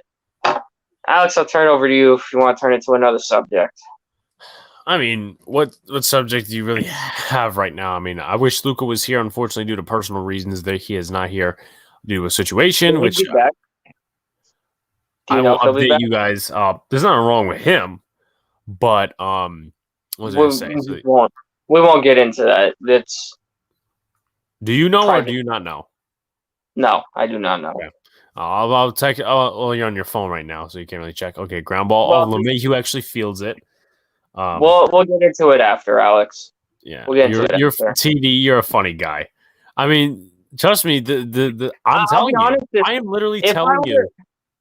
If I were a Giants fan, I'd have more optimism for them than the Yankees right now. Oh hell yeah! I have more hope in my Steelers right now with a 39-year-old quarterback behind the helm. and they're an aging team with a questionable O-line. I have more hope for them than I do with the Yankees. I mean, TD, sorry. we all know that the Giants are going to be better than the Steelers this year. Yeah, keep telling yourself that. It's going to happen, though. Yeah, Okay. you think it. Don't jinx yourself because you never know. You never know. Never guarantee something when it comes to football because football TD can. Big Ben getting a slaughtered in the backfield. We'll see. I hope probably not. hold a curse on the Yankees, though. That's how much power I have because the last game I went to was the last game they won. So, and they're losing to the Angels right now. I agree with that, TD. I think the Giants will be better than the Steelers. I don't think so. I mean, they got a better built, roster for the future, but they're still not fully ready for success. And I won't say they will unless Daniel Jones proves to me he's the quarterback of the future. Now, I apologize once again. Right now, I need Jones to prove to me that he will be a good quarterback. TD says, I think there's a shot the Steelers don't even make playoffs. I have them third in their division right now. I think it depends because you got to factor in the Steelers do have the hardest schedule in the league. It depends on if they stand up to the competition. And we've seen that last year that they can do that. And I truly believe that slow ending had to do with the fact that Randy Fichtner was overusing the passing game. And he wore out Big Ben and he wore out all our receivers, more so Big Ben. So now that we got Harris, if the O-line produces and they take that pressure off of Big Ben, I think they can still be a solid team. Am I saying Super Bowl? Absolutely not. I don't think we are a Super Bowl team, but it's fun to dream. I don't see it. Steeler Nation call me fake all they want. I don't care. I tell it how it is. But that's personally just how I look at it. Is now that we got a new offensive coordinator, now we have more flexibility in what we're running. We're not running 4 of the same plays over and over again. Now we actually have an offensive coordinator who already said Big Ben knows what he's doing.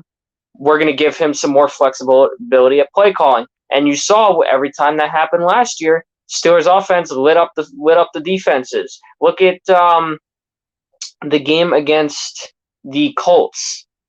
They were down 24-7. Big Ben finally says, screw this. I'm calling my own plays. What happened? We saw more deep plays. We saw more creativity. And what happened? We came back. We won the division. Now, that I'm not using that, we still cannot obviously forget the wild card game, but just it's something to consider. Now that the pressure's taken off of him, he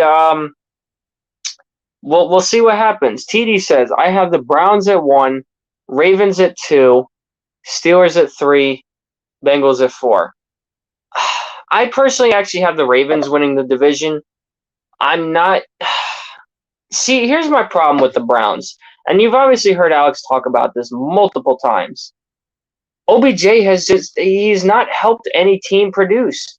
No matter how good the Giants are, no matter how good the Browns are, OBJ just seems like a curse to these teams. So we need to see, with OBJ coming back, are the Browns as good as advertised? And I truly don't know, because you could talk about how the Browns beat the Steelers in the wild card game, and you could talk about how they competed with the Chiefs in their game. But look at it like this. The Steelers beat themselves that game. The Browns didn't. You could say the Browns punched us in the mouth. No, the Steelers punched the Steelers in the mouth, my opinion, judging from, that first quarter. You look at, the game against the Chiefs. Correct me if I'm wrong. Wasn't Mahomes hurt all game? I didn't see the game, but... Which game? The Chiefs-Browns playoff game. The bitter end, he was. Exactly. So I'm not buying into Browns' hype until they can prove to me that they are a top team. Because, again, they didn't beat the Steelers. The Steelers beat the Steelers. And in that game against the Chiefs, they just got lucky because Mahomes was out. So I'm not fully buying into the Browns' hype just yet. Alex, you're obviously back. I'm going to leave for a second because my camera froze, so I actually didn't even know you were back until I saw you on the YouTube stream. So I'll be back in like 2 minutes. All right. Once again, I apologize, guys, for the constant, in and outs. Luca was here earlier. Unfortunately, he may not be here for the rest of the stream. There are some personal things that, obviously personal life comes first, and I'm trying to balance this. I was honestly lucky that I got tonight's stream going. I was really hesitant on it. Unfortunately, there's some stuff coming behind it I don't know what time I'm going to end this thing. It's probably going to be earlier than usual. Once again, I apologize, guys, but here's Sean.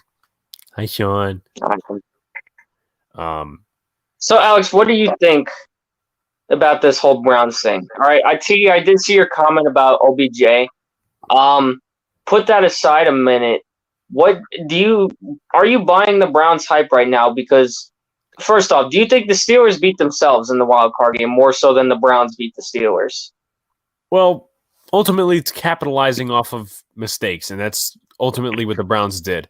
The fumbled snap, which really was the high snap, that ended up being a touchdown. Yeah. It all went downhill from there. The multiple drops that ended up being interceptions. That's I mean, it looked close in the end, but I knew they were not going to win in the second half. I mean, we all knew that. I forget how much of the game you watched, but I saw the whole game. Yeah, I saw everything. Yeah, I was working today. Yeah. What was I going to say? I saw Unfortunately, are you buying into just the Browns hype in general? Because we know, they haven't truly showed yet that they are top tier. Because again, with Chiefs game, they were only in it because of Mahomes, not being in it, and with the Steelers them beating themselves. Are you buying into the Browns hype or no? I want to say yes and no. They did upgrade at some slots this year. But my thing is, once again, it's kind of like the Bills, but the Bills are a better team. How far are they going to go? Browns-Bills seems like a good matchup in the playoffs this year. Honestly, I think the Bills would win that one. If I go on playoff predictions right now, Buffalo and Cleveland aren't far from each other either. No, so really you already know if it's in Cleveland, you already know Buffalo fans are taking over. T says, I understand mistakes happen, but to allow 48 points, I think it was a team full of question marks is crazy, especially when your defense is your strong suit. Absolutely. Well, the defense definitely. They didn't produce either. T.J. Watt, he was nowhere to be found. Mika Magic, nowhere to be found. Just again, the top performers were not playing at their peak. That's pretty much what I'm getting at with that. Nobody played to their expectations. They all underperformed and underachieved, as the Steelers have done for years and do best. Yeah, definitely. See, updating the Yankee game, Sanchez is up, so it'll be interesting. I think he's got 2 Ks. Facing a side army. Steve Cishek, I didn't even know he still existed. Yeah, I honestly forgot about him too. I didn't realize he was on the Angels. I thought he was like somewhere else. I don't remember where he was last. Let's see. What was I going to say? I'm just looking at Yankees Twitter right now. By the way, Gleyber Torres is 4 for 50 in his last couple of games. And then I had. I got an idea. I don't know if you saw it or not today. It was released yesterday, I believe. U-Tree put out a video about the Diamondbacks. I saw that. I didn't see the video. I just saw they put it out. Yeah, I'll do a little recap. Talked about 2018 when they were starting to look good. They could beat like your crappy playoff teams, but they couldn't get past a team like the Dodgers. Then they decided, let's blow it up. They still kept winning. So basically the reason they're at where they at is because they never had no set plan. They wanted to tank. They were winning, and then when they wanted to win, they couldn't win. Now they're on they went on a 5-40 stretch, losing 13 straight, not once, but twice. 5-40. He even said that makes the Pirates 4-24 stretch look good. That's kind of sad. 5-40, and that team is not that bad. Like, that roster isn't terrible, so I don't understand what's going on with them. Let's see. Coming from a Giants fan, Sean, I respect Pittsburgh and all its history. At the same time, I personally think last year was the best shot to win it all, which I didn't think would I agree. happen, but he's probably No, right. I agree 100%. I said it before, and I'll say it again. Sanchez swinging for the home run comes nowhere near it to end the inning. What else is new? But Alex, hey, Gary Sanchez was good for 2 weeks, right? We had buy into the hype. I thought your chances were much better last season. I think there will be struggles. Yeah, I think last season is kind of the. I think, Alex, let me ask you this. From an outsider's perspective, let's say Randy Fichtner knew how to call more than 4 plays and didn't put all the pressure on Big Ben, and James Conner was back to his old self. Do you think with a good run game, taking the pressure off of the Steelers, keeping them from wearing out Big Ben and the wide receivers, using that run game, old Steelers style football, they have a better chance at winning the Super Bowl last year? I think you would have gotten past the Browns. I don't think you would have gotten past the Chiefs, though. No, we would have played Buffalo. Bills, maybe. Bills, the last 2 years, you've lost to them. Yeah, but Buffalo is a team that we should have beat back in 2019, when we didn't have a quarterback. We had a duck. This year they just, again, their struggles came at such a bad time, especially against a top defense like that in Buffalo. I don't know if we were getting past Buffalo because they were the only team I felt like that could have competed with the Chiefs. Again, I don't think Pittsburgh had it in them to beat Kansas City. Only way I kept saying they would have is if the defense provided the pressure, as in the D-line, but Mahomes is still Mahomes, so I don't know. But again, I think last year's failure comes from the fact that we didn't have a run game, and Randy Fichtner he wore out Big Ben. And that's why I have so many questions. Quarterback passing for 35 times a game. Well, in the game against the Browns, what did he throw? Like 70-something times? I'm going to look at that, actually. What's the Browns game? That's not good for a quarterback. Alex, how would Eli have done if he had thrown the ball 38 times? My man wouldn't be able to throw any more 5 interceptions. Yeah, he only threw checkdowns to begin with, but that wears a guy down. I'm obviously kidding, but no, I don't want to see this. This. Alex, read TD's latest comment. You'll like this one. Let's see. You want me to read it? I got it. I think the AFC comes down to the Chiefs, Browns, Bills for best 3, Titans at close 4th. I don't think so. I don't think so. For anyone who knows me on this channel, I'm not a big person who's hyping the Titans. Or the Cardinals. None of us support the Cardinals. Titans, no, we think have different opinions, but the Cardinals, I'm not buying into their hype. Be real quick, because Google ain't giving me no damn answers. 3-0 on Otani, because let's help Otani. 47 for 68. Exactly. And the man's 38, just turned 39. 501 passing yards. And only 16 rushes. So my point exactly. So again, the Titans, my optimism for the Steelers. I'm just saying for people hyping the Titans because that's outside. Yeah. No, there's people hyping the Titans saying I just genuinely do not believe in the Titans. You could get AJ Brown and Julio Jones on offense and Derrick Henry, but you still have not a great defense. They cut 3 corners. Did anybody see how bad they made Derrick Henry look in Madden? Derrick Henry looked like me, and I ain't that strong. They make Derrick Henry look scrawny as hell. For me, when it comes to the Titans, I just feel like they're a middling team and no more than that. Overrated as well. And Tennessee are overrated as well as Baltimore. I wouldn't say Baltimore as a team is overrated. I think Lamar's overrated. I think they have a smart defensive coordinator. Yeah, exactly. I mean, it's not their fault that Lamar can't throw a football. Exactly. Ravens fans think that the Steelers are stuck in the past making jokes about how Lamar can't throw a football. Okay, so Luca's here, but he's not, obviously, once again. Derrick Henry built like a stick in Madden. Yeah, he's built like a stick. It looked like that.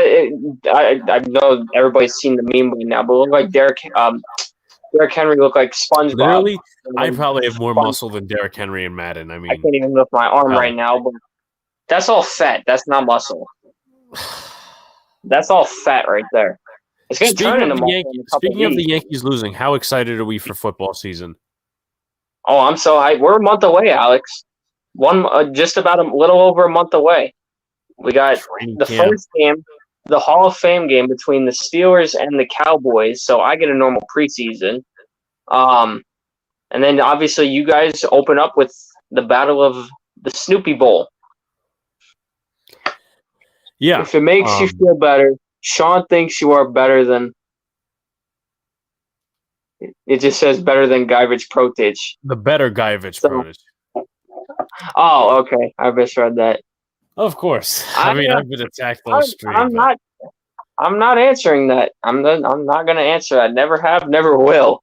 Yeah, by the way, the only way they'll be able to shake my opinion is if one of them turns into a Steelers fan. And I know Luca was on that point last year. I think it was. Remember that, Alex? No, I do not. Remember I said to him, I don't remember if it was last year. Yeah, it was last year. I said, Luca, you know, after that rough start, I said, you want to join the Steeler Nation? He goes, I might. This is how bad this is. I'm surprised you don't remember that because we were making jokes about it. So if Luca, one of you guys if you're in the chat, please kind of like confirm. Confirm. Yeah. What was I going to say? We're taking. I hope all y'all know he did say that. Why would you say that? Just like this man rooted for the Red Sox in the 2013 World Series. I mean, fat hell. Yeah, exactly. With that being said, we're taking Sean, and once again, this can all come on the memory stream next week. But I keep saying with that being said, but I really want to refrain from using that phrase. We're going to be going to Giants training camp. We're going to be going to Jets training camp, and I'm dragging these two with me. I honestly don't care. I know Sean, he may not like the two teams, but he's. I'm still happy to go. I don't care. He's happy. Football's football. We're trying to get back to normal. We're trying to get back to normal, and these last couple of days really showed that we're just about there. Yeah, Alex and Luca finally got to go to Yankee Stadium and MCU. I got to go back to Pocono Raceway, which I've been dying to go to for years, for 2 years now. So we're on that verge of getting back to normal. And even if I got to sacrifice not being able to see my favorite, because I wanted to go. I talked to my uncle, but he asked me if I want to go down to Philly again when the Steelers go down there. I said I'd love to, but the problem is I've got college classes now, and I have a class schedule for that night, so that actually I wouldn't be able to do that unless I sit in the stadium with the computer, like live with class. Yeah, that's the only way, and I don't know if I'll get in trouble for that. They wouldn't even let you in with a laptop. Remember how they are about their clear bag policy. Luca, is that Hofstra? Is that where they used to do it? Because I remember Cortland, New York. That is where. Okay, that's Long Island. Oh, that's right. I remember Cortland. I just didn't know where that was exactly. I thought it was upstate. But my question is with your team, your teams obviously don't play in New York. Wouldn't it make more sense aside from the Giants, they actually got it smart. I like how they have it all connected in one. You think they're a ripoff, though? Yeah, I still do, but no, wouldn't it make sense to at least give New York City training camp? Like play it in you got Fordham, you got I don't know what is it really in terms. They could do it at my own high school field. I would love that. Yeah, imagine that. Imagine if they had training camp in New York City. Which actually, I do have some bad news for Steeler Nation too, and a lot of people are very upset about it, considering Pennsylvania is fully reopened. Due to the NFL's new protocols, the Steelers are not allowed to go to Latrobe, St. Vincent College for a training camp, and I don't know if that's going to affect the Jets and Forum Park. Luca obviously confirmed that for me. Are the Jets going to be? Do the Jets have to train at MetLife, or are they going to be able to train at Forum Park? Because Steelers were denied Forum Park. Yeah, obviously there was the update: LA versus Phoenix. Okay. Is Phoenix leading or is LA leading? TD says I like MetLife though. Not sure if you ever. I've been We've twice. been. I went once. Realistically, I've been 3 times to the whole facility. I've been twice to MetLife. One time I went to I training. pass it every time I take the bus to the city. I pass it every time, but I've only been inside for one game. Here's a true story. I'll tell you this. This really isn't going to be in the memory stream because this involves me and my dad. My dad put in tickets. They'd had a raffle at his job to get tickets to see the Steelers and the Jets in 2014, and we almost went, but we didn't go because we didn't win the tickets, and he still had to work. And the Jets actually upset the Steelers that day. That was when Mike Vick took over as quarterback for the Jets. That's a true story. We almost went to go watch the Steelers get upset by the Jets. Thankfully, we didn't. But that was almost our first Steeler game. We still we haven't decided yet. We still want to go to Pittsburgh. The problem is our timing with college and everything. So we're still trying to work out possibly going to Pittsburgh within the next few years or so. Sean would love a penguin on his shoulder, by the way. Huh? Sean would love a penguin on his shoulder. Pittsburgh Penguin. Oh, yeah. Beep, beep. Beep, beep. Yeah. Giancarlo swinging for the home run like usual. Yep. No, what else is new? But I'll ask you this, Alex, and I know your answer, but I want you to give me another answer. I'll start. And Chet, you could chime in too. What is you swinging at? What is you swinging at?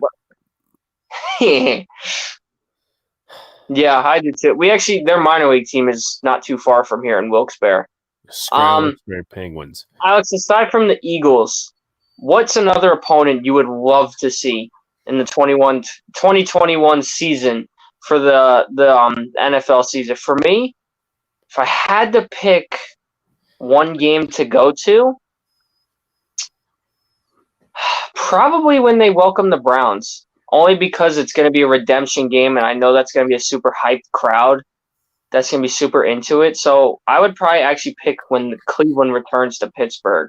Alex, aside from the Eagles game, what's another game that you would love to see at the Meadowlands? Couple of interesting ones because I'm debating between like 3 or 4 right now. Washington, not necessarily. I mean, I know we'll at least win one game against them. Well, I mean, it depends because like that's the end of the year. If we're like in a tight division race, that game is going to mean absolutely everything. Besides, TD with a bold prediction in the chat. He goes, "I want to go to the game this year when the Giants upset the Chiefs." Well, you're gonna have to fly out to Kansas City for that one. So their tickets are probably super expensive though. I don't know because not trying to disrespect your team, but that's not really a high-profile matchup. So maybe not. That might be one of the more underrated games. Giants Falcons because I want to see the GOAT get. Oh, okay, I like that. That's actually a game I wouldn't mind going to because I always liked Eli. Even though I'm a Steelers fan, I always liked Eli because he beat Brady twice. Let's see. The Panthers possible because I could mention Luca if he didn't give away and unfortunately the giveaway is probably going to go to next week or whatever.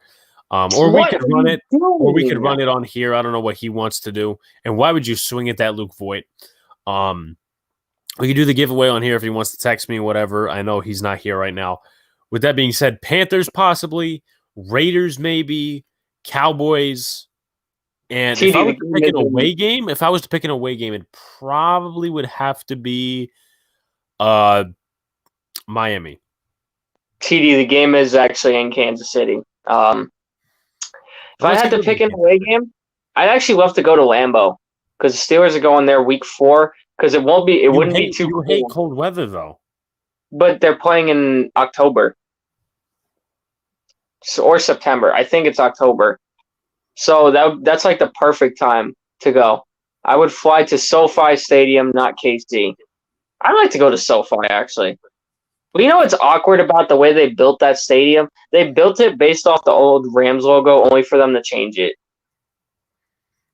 And you got the Chargers in there who are just the creepy roommate that no one really wants, but has to put up with. Yankees about to lose their 4th game in a row. Pick Green Bay. Trying to think, where are we going this year? We get Kansas City. I wouldn't really want to go to Kansas City. because that's a cold part of the year. I honestly thought he was about to swing at that pitch. That pitch was nowhere near the zone, and he looked tempted.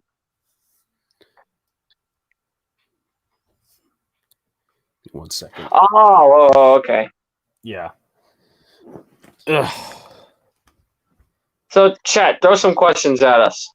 Throw some questions at us. We're available for anything. We're just watching the Yankee game. I know Luca's in chat. Them He's losing, here of course. The giveaway, by the way, will be next week, but memory stream, guys, don't forget it is next Monday. That's going to be a good one. You guys are going to love that because I know you guys love asking us about a lot of questions. That's going to be a good one. Sean and Alex, you're not picking up what I'm putting down. I would. Alex, you try. Is this supposed to be like a riddle or something? I'm lost. Yeah, I'm confused. I think this is some type of riddle. He's tricking us. TD's good. TD's good with fly to LA for the Rams vs. Chargers. Man, let's see. I'm lost, so I don't know. Alex, let me ask you, and that's the game. We have lost 4 in a row, losing to the Angels. I'm going to say this now. I still have no desire to want to see the Yankees. I really do not. I officially have cursed the Yankees.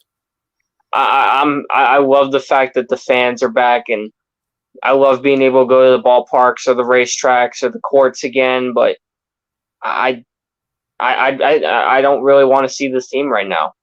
I call me a bandwagon, call me a fake fan, call me whatever you want. But I'm already going to be living on a strict budget, moving to the city. So why should I spend hard-earned money that I need to live in, the city that never sleeps for a team that has no passion to want to win?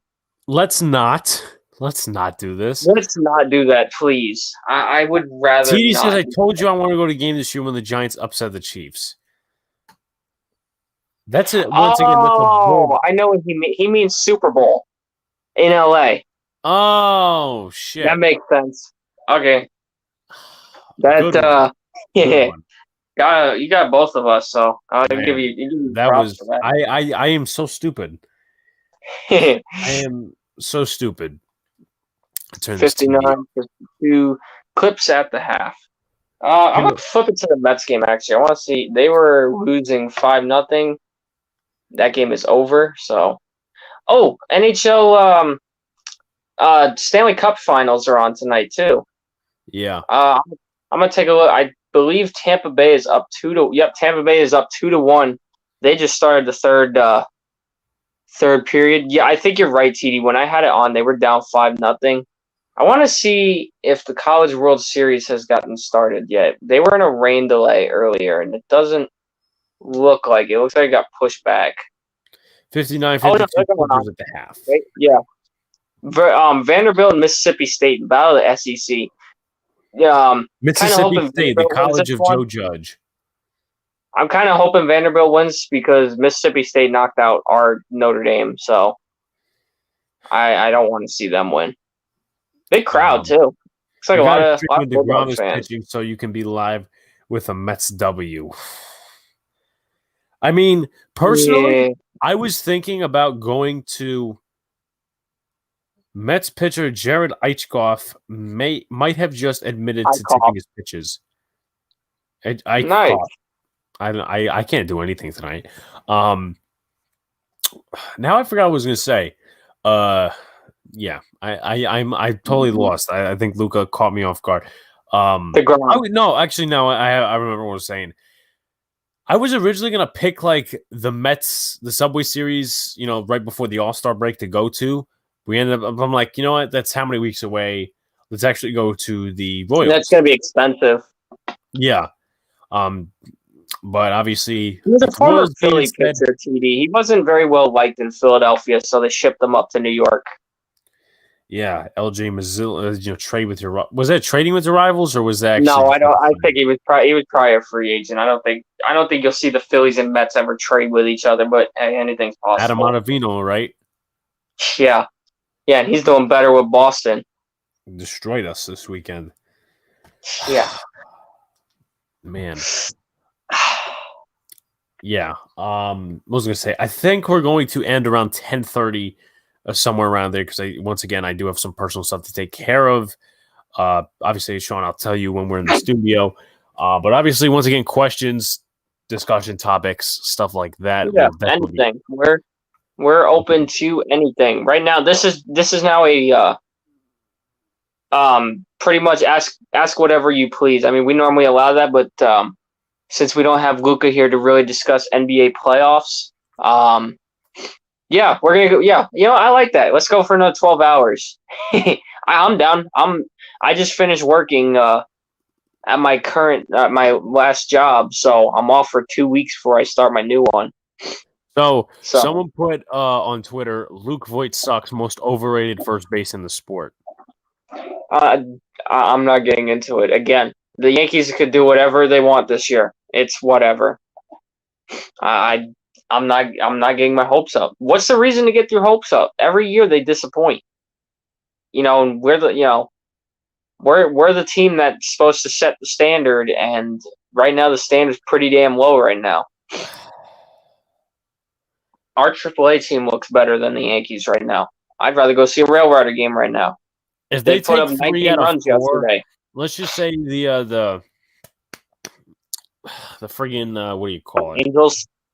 The Angels, they take 3, and obviously we're going into that 4th game. Our records would be tied because we would be 40-40, they would be 40-40. Right now they're 38-40. Yep. So, I again, it's the Angels. I don't. This is without Trout, no less, and they still can't win. Of course, it's frustrating watching this team. Like I said, I got more hope in my aging Steelers team right now than I do with this friggin' baseball team. So, it's whatever. It truly is whatever at this point because I don't. What is there to look forward to? The Subway Series, wow, cool. We're probably, we lose a series, all motivation's gone. That's it. Especially it's on our turf. I get they're only 8 miles apart from each other, but if the Mets walk into the Bronx and head back to Queens on the W train, and they send us on the L train, it's over. I shouldn't say that. It's not over, but what's there to look forward to then? I get we got one more. I get it. We got one more series with them, but they're supposed to be little brother. They have no right to think they're better than us, and right now they have every right to when their offense is literally worse than ours. Giants, Chiefs, Giants, Bucks. Which game do you think of a better shot to upset both primetime games? There's a shot we win both. I say the Bucks. Question. I want to say that the Chiefs are going to take a fall this year. Because it seems like every time we the 49ers, when we predicted them for 2020, we didn't predict them taking a fall, but they took a fall. They also got injured to all hell. That's still falling though. So yeah. the Chiefs could take that injury bug. Who knows? Both teams could freaking lose to us. I don't. Alex, remember too, we have a preseason again too. So there is that. The Kansas City doesn't have a defense, but the Bucks are the same. I'm gonna say I want to say Kansas City so bad, but I feel like the Bucks are a beatable team. They are because you almost beat them last year, but ref ball exists, so. And you got to figure that half that stadium is probably going to be in Giants blue. So, man, I would love it. I would just love to go down to at least one of those games, Miami or.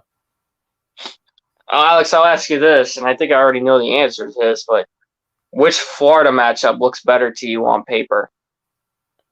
I say the Dolphins game because you guys are kind of on the same level. We're on the same level almost, and two different Belichick coaches. So. I'm still here. I gotta turn the camera off a sec. Yeah. All right. That Dolphins game, that'll definitely be a good one, though. Yeah. Let's see what else is going on in the Twitter sphere.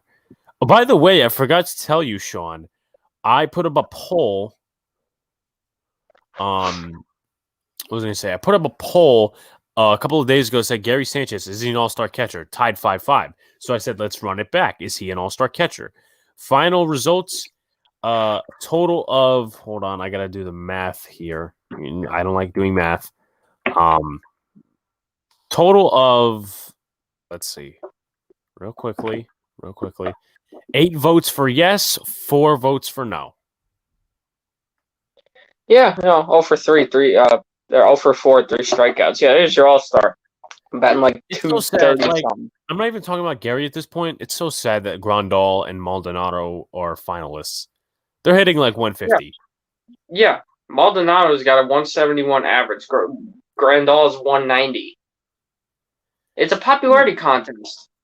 That's It is. literally what it is. It's going to be the Pro Bowl in a couple of years. TD says, here's a fun one. Predict one blowout this year for each of your teams. Either we get blown out or we blow them out. Okay, that's a fun one. I say we get blown out by the Rams. If it's a blowout, we get blown out by the Rams. Blowing out wise, I want to say either the freaking Eagles or the Bears. Because I honestly don't believe in the Bears. I don't. I would say the Eagles more so, just because the Eagles probably have one of the worst rosters in the league. My opinion. I want to get into the Eagles in just a minute. I just want to answer your question. Getting blown out, that for us, that's easy. That's the Chiefs. I think if there's a team that punches us in the mouth, it's probably Kansas City. If we were to blow a team out, there's the Raiders, there's the Titans. I'm going to say the Bengals, only because of their O-line situation. But if I had to pick the not obvious one, Alex, you'll like me for saying this, the Titans. I agree. Because I feel like with that Raiders matchup, it's still too early in the season, and the Steelers will still look like garbage.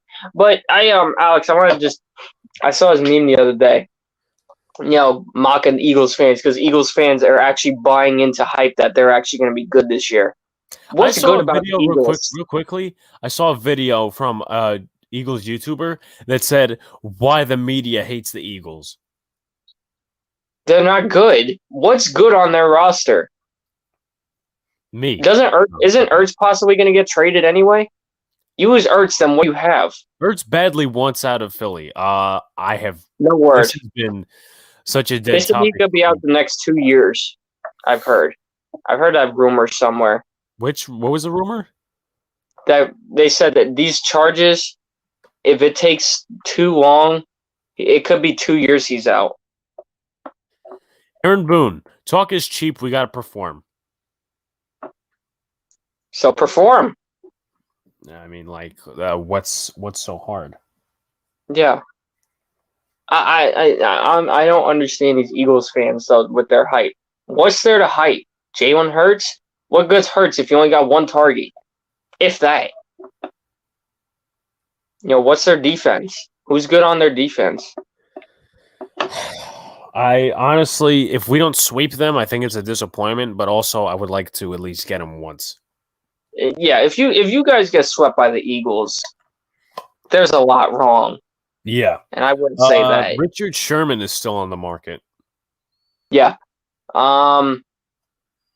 Who else is there really? Ain't anybody too big. Let's take a look. Actually, I'm gonna pull it up because we're pretty much in nowhere land right now. If this would load.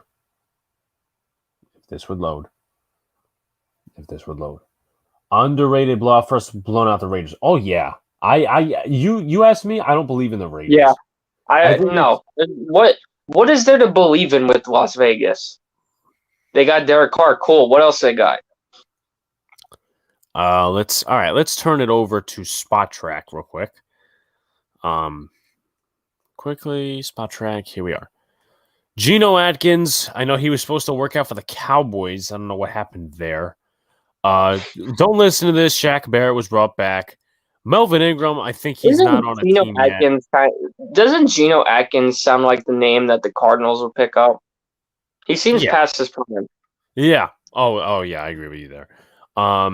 Mike, some of this is off, guys. So if you have like a question about somebody, just put it in the chat because some of this is like retired players. Outdated. Edelman's retired. Pouncey's retired. Tyrone Crawford's retired. Olivier Vernon's still out there. He had an okay season. Alex, I got a question for you. What do you think about former Giants running back Brandon Jacobs trying to become a defensive end after not being in the league since 2013? Where's Fitzgerald going? Retiring? What you think? I think he retired, didn't he? Yeah, he retired. Okay. I love Brandon Jacobs. I love what he did for us. I think he's way too hard trying to one-up the Tebow thing. It's not and I'm sorry. People have different opinions and stuff like that, but he's trying to one-up the Tebow thing. And listen, people can do what they want. Some people are just bored out of their minds. I know he's like a football coach to his son or something like that. But the point is, like, Tebow's not a lock to make the Jaguars roster. You know? No, if not. he is and he does badly, then hell.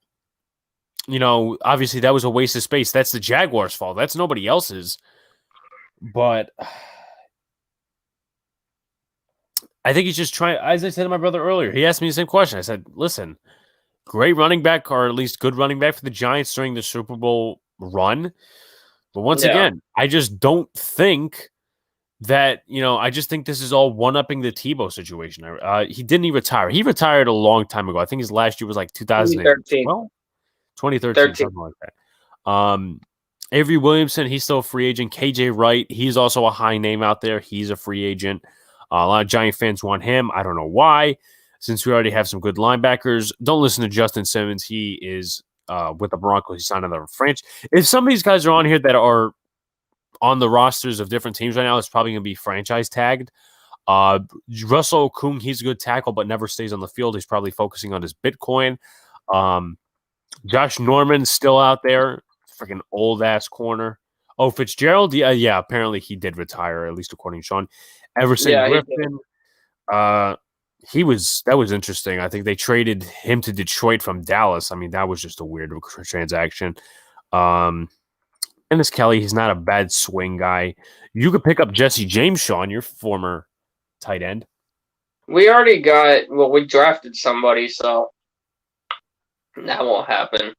Well, Alex, let me ask you this. You think Jesse James would be a good oh, wait, no, that's right. You signed someone. Real quickly. I was going to say, you think he would have been a good backup. I forgot you signed him. I mean, you still got the Pro Bowl, so. He didn't retire? Did he? Because he said he looked it up. He said that Fitzgerald didn't retire. I'm almost certain I saw after last year he retired. I want to say that who the hell knows, but I don't think a team's picking him up. I mean, no, not to be rude, but you kind of replaced the past his prime with his past his prime, AJ Green. Yeah, overrated as hell. I mean, people are hyping. Oh, AJ Green. Oh, JJ Watt. Two past their primes. That can't stay on the field. They're always injured. I'm not to say those words. Todd Gurley, he's still a free agent. I think the Jets should pick him up. I don't think anybody's picking him up because of his arthritis problem. Yeah. Brian Poole, I'm surprised the Jets didn't pick him up. He's a good slot corner. Some lesser known names here. Hunter. I'm pretty sure the list just goes down from here. See any other really good names? No, it doesn't really seem like it. So I think that's the end of the line. David DeCastro now is on that list. Well, yeah, but let's see. Alrighty, what about Adrian Peterson, backup running for New York Giants? As a mentor, yes. I don't know as a running back. Like, obviously, Saquon's favorite player growing up, I think, was Adrian Peterson, or it was Barry. I think it was Barry Sanders, and then it was Adrian Peterson, or something like that along the lines. Possibly AP. I mean, we got Devontae Booker already. We got Corey Clement. We got Gary Brightwell. So I don't know that there's a need to pick him up. You know, if he could just be a second-hand guy out of the backfield, sure. But I'm sorry, I don't see the need for him. Real quickly. Just wanted to respond to a text. Okay, crazy question. Let me figure out how to word it. this one should be interesting. I was going to say, Giancarlo Stanton, we haven't showed up every night. We have spurts of it, but in this game, these seasons, this uniform, it isn't about spurts. No shit. Yeah. I mean, don't you love being a Yankee fan right now? Oh, it's just amazing. And I'm already looking forward to football season. Yeah. Okay, so someone started a hashtag that said, "Where's Hal?" I don't care. No. He's an owner. He didn't even want to play last year. It just, he wanted to delay the inevitable. Well, I mean, save money, right? Yeah. If every division were to combine to form one team, which would be the best? Which would be the worst? I want to say that the West, the NFC West, would be really good. NFC West would definitely be the best. And I think the AFC North is right behind them. Yeah. Quickly. And the worst, that's the NFC East. That's okay. Aside from the NFC East, AFC South, maybe. I think AFC or the AFC. For your logic, yeah, because of, your beliefs with the Titans. Because then if the Titans are as bad as you think, then it's the Colts are the only good team. What about the NFC South? Doesn't look. I mean, aside from Tampa Bay and New Orleans, we don't know what they're going to be this year. The Panthers, they're still in a rebuild. And the Falcons are just the Falcons. So either of the Southern divisions, I would say. T says, all right, Sean, branching off for you, which QB1 would be your super team in the North? Rank them 1 to 4. Oh, that's tough. That is really tough. I'm going to say, for me, Baker, Lamar. It's so unfair because I haven't seen We Joe. can't really say. It's hard to say for Burrow because we don't know what he can be with an O-line. That makes that question really hard. I'm going to say Ben and then Joe for right now. I know Bengals fans will hate me, which they probably already do because I roasted them when we got Kenny Galladay, but I'm going to go ahead and say Baker, Lamar, Ben, and Joe. Now the question is, how would you do it for my division? Hold on, I still got to answer that. All right.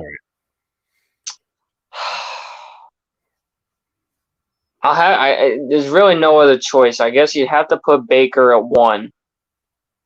My problem with Lamar in putting him at 2 is the fact that he really can't seem to throw a football.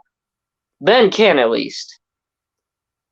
I'm going to get a lot of hate for this, but I think I'd rather have Ben at 2 because he knows his way towards success than Lamar does.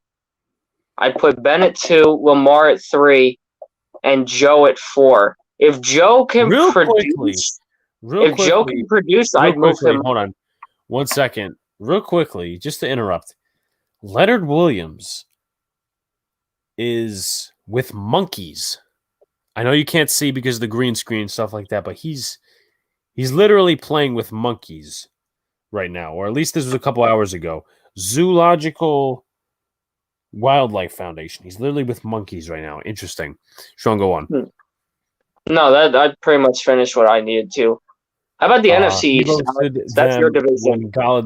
When we got Galladay and had them at 0 wins for most of your schedule. I forget. We had the Bengals pretty bad, I think, actually, in our predictions. Yeah. Not as bad as I think the Eagles, I think we had as one of the worst teams. I'm gonna see my predictions. Well, basically it is our prediction board because I haven't updated to my specified predictions, just mine. So I'm gonna see what the draft board looks like. Let's see, draft order. This would load. Draft order. The Bengals would be first, the Texans would be second, the Jaguars third, the Eagles fourth, Lions fifth, sixth Falcons, seventh Vikings, football team eighth, the Bears ninth, 10th Jets. We would be at 25.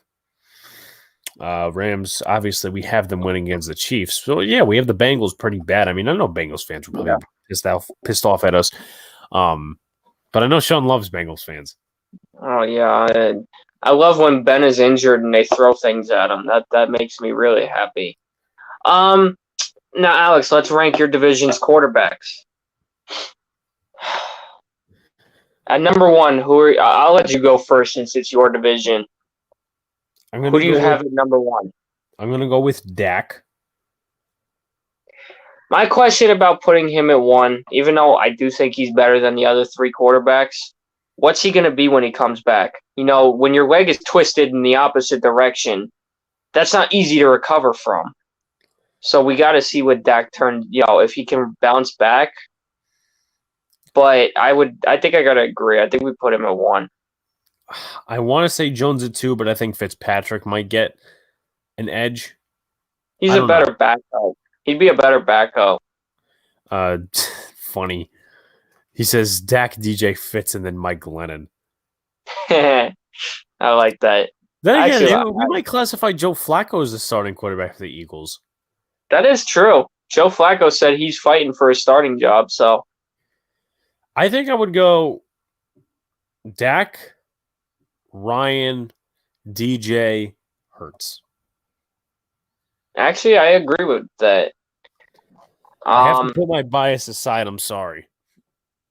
Hurts, it's so hard to gauge I have Eagles fans tell me, but Hurts was good against the Packers and the Cardinals. He has to be good. That's 2 games.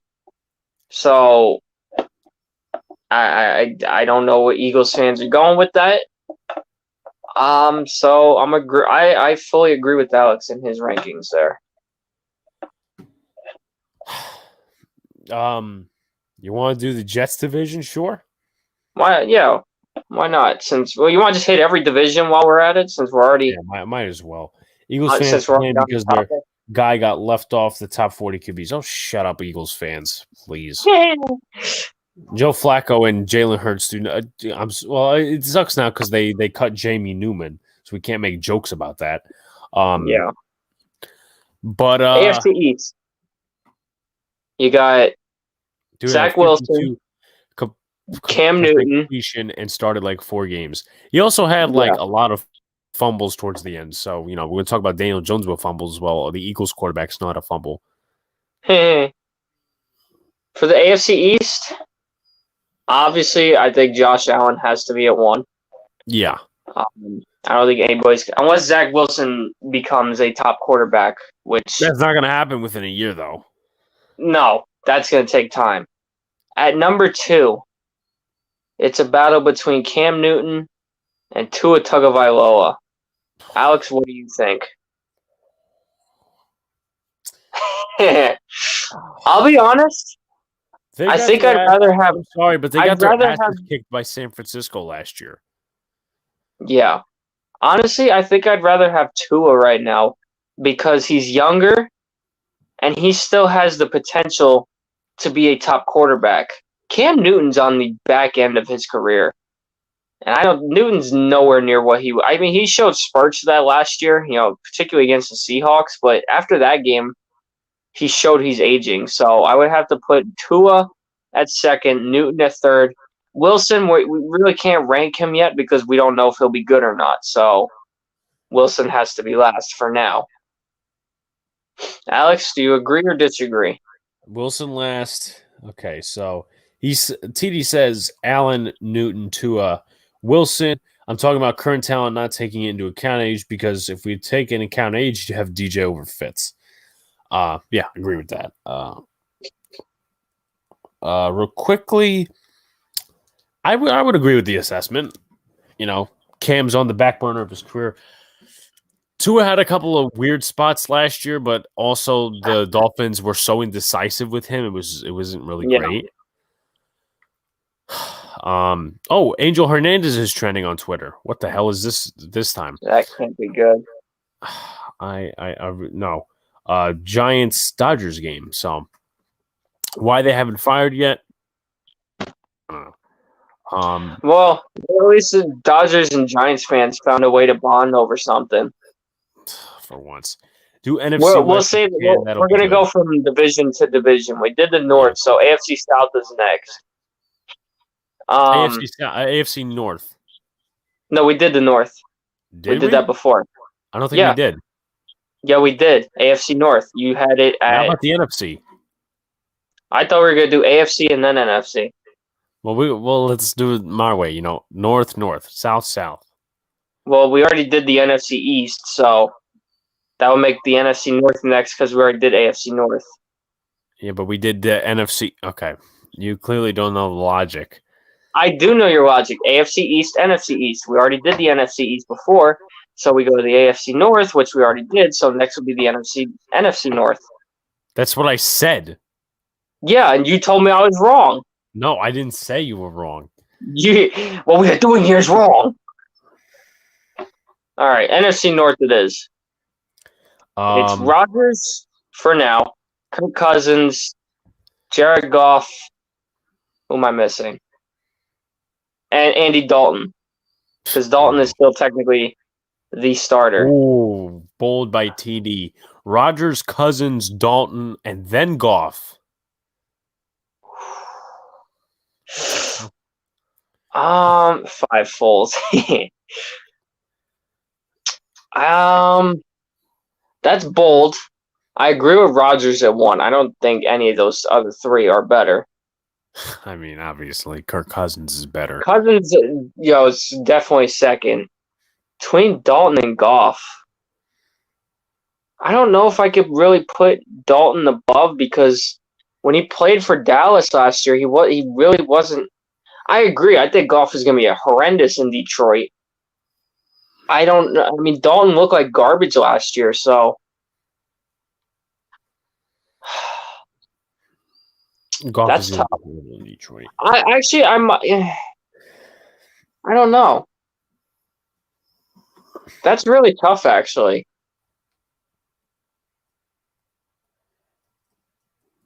I mean, if we're basing it off of each team's current roster, I'd probably take Dalton over Goff just because of the fact that Chicago is a better built team than the Lions are. But if we're turning this into I got a question for you. Because Luca just texted me something that he possibly wanted to do. Are you doing any, not stream-wise, obviously, but just for other topic reasons, are you doing anything Thursday?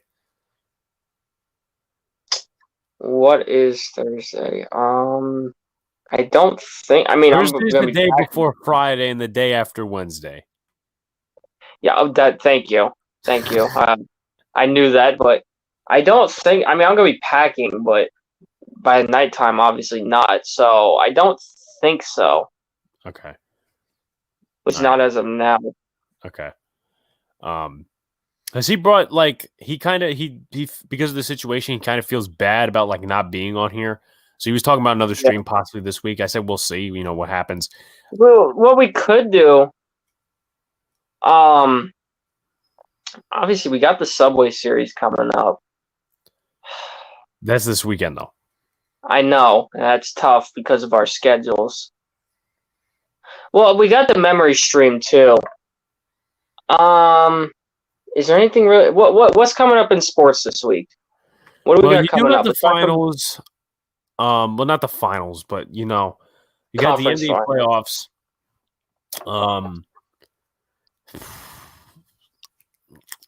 Not really anything significant going on in MLB.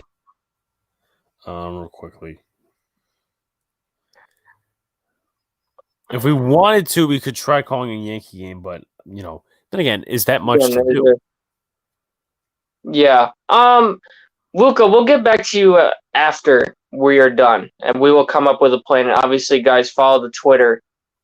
We will keep you updated on that. That's Yankees DeGrom Cole. If we get that, then that might be worth thinking about, if possible. Back to what we were talking about before. With Dalton versus Goff, I think I might actually agree with TD. I think I'd rather take Dalton over Goff if we're basing it around the guys around them. My opinion. Alex, I don't know about you, but that's how I look at it. Goff being third or fourth? For Goff being fourth, Dalton above.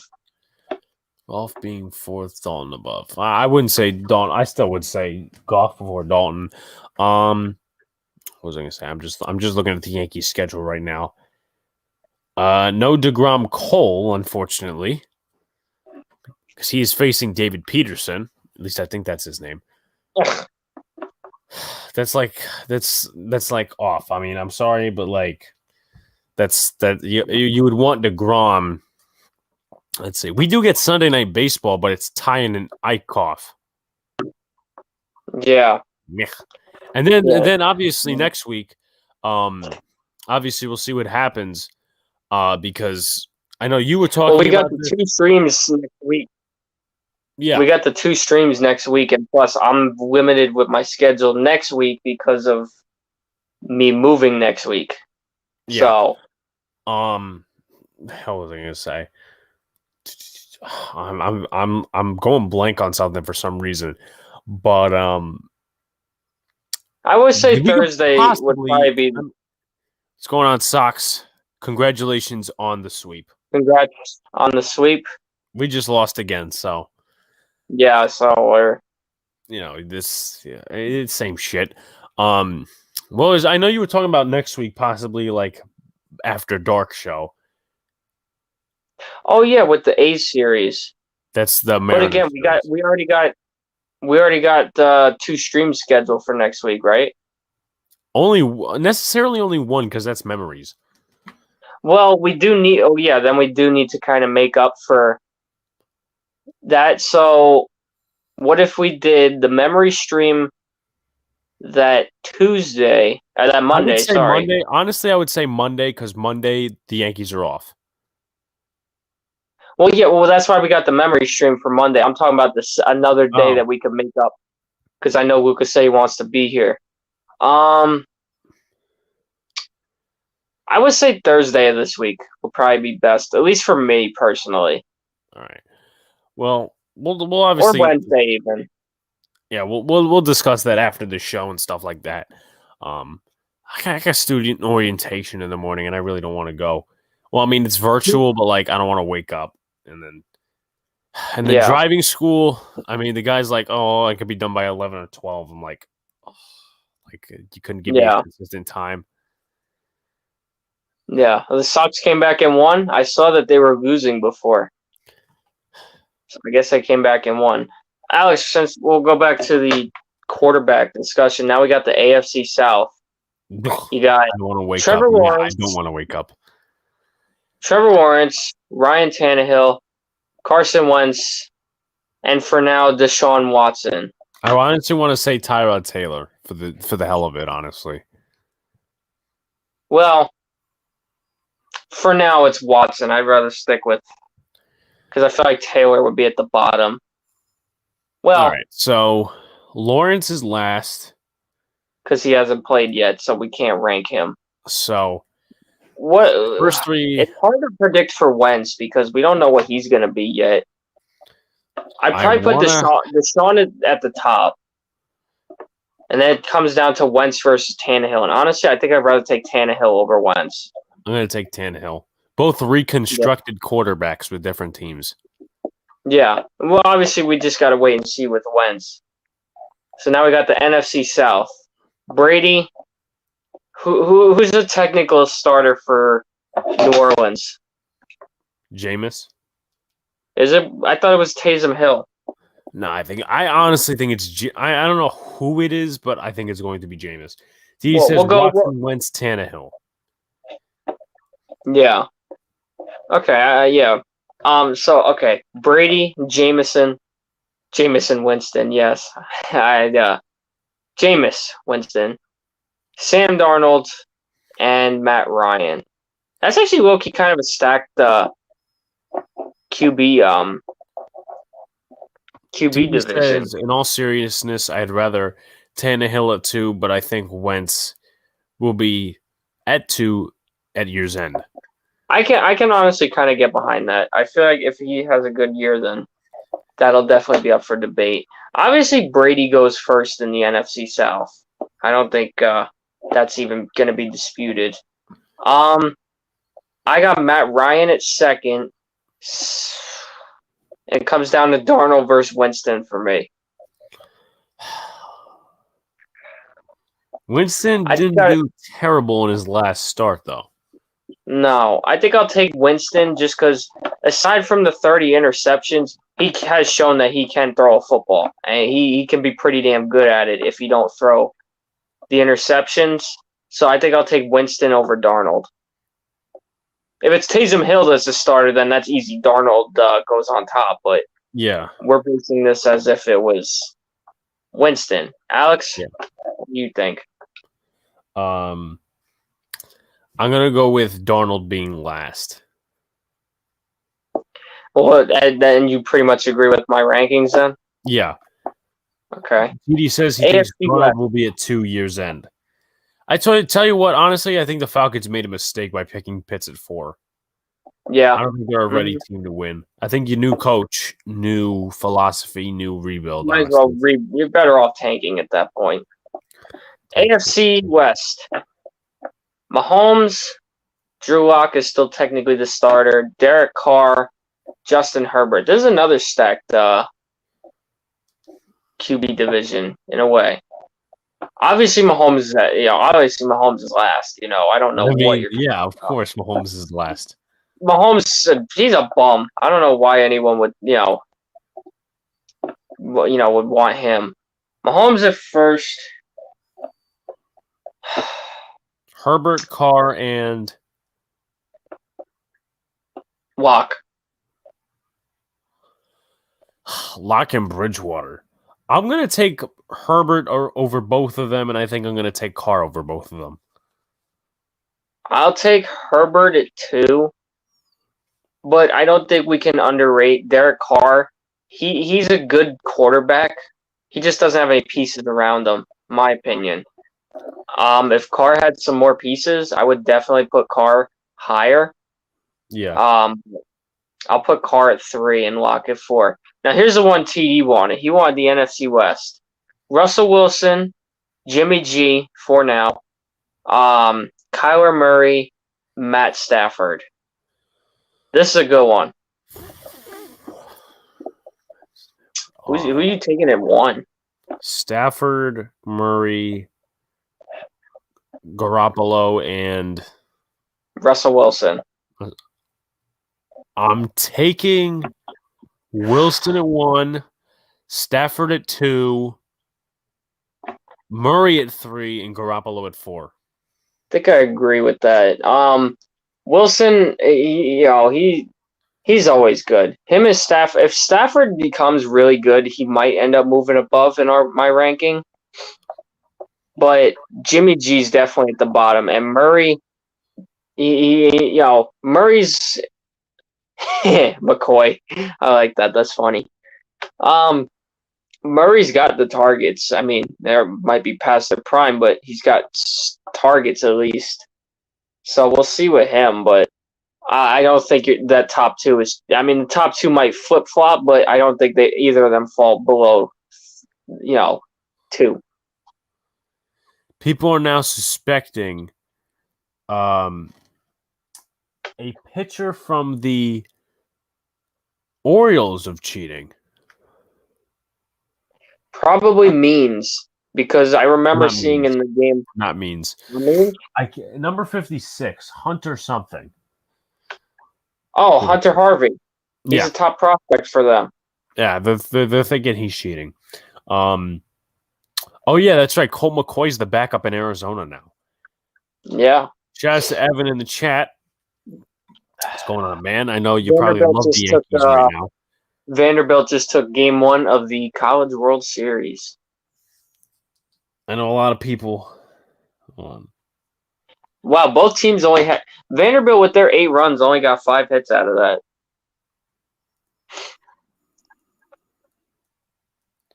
What was I going to say? That being said, I think we're going to end at 11 o'clock. Just because of Any final questions? Yeah, we'll just, I guess, throw it around to one final time. And then, obviously, if you guys haven't already followed the Twitter, if you need the link, I'm pretty sure it should be in in the description. If not, just tell me and I will put it in. But at 10:59, I'll let Sean give his final thoughts. Yep. No, not Matt Harvey. This is Hunter Harvey. They got two Harveys on the team.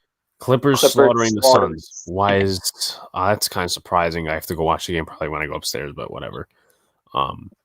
Sean, you want to wrap up your side of things? Oh, it was a bummer not having Luca, but hopefully we'll have a stream planned out where we can get him back. Lightning massacred the Canadians. I kind of actually got Tampa Bay winning the Stanley Cup. I mean, I haven't watched hockey in a long time, but Tampa Bay looks like a good team. He used to be a Flyers fan, by the way. And by the way, too, Alex used to like wearing Mets jerseys, so there is that. True. Not true. Alex, really? Do you want to have Mr. McAmoyle join the show and have him prove you wrong? TD Luca's fine. It's just there's something else going on, and that I'll probably explain another day. Luca's fine though. Assisting something. That's obviously that's another topic. Good stream. Didn't exactly go as planned, but we made the most out of it.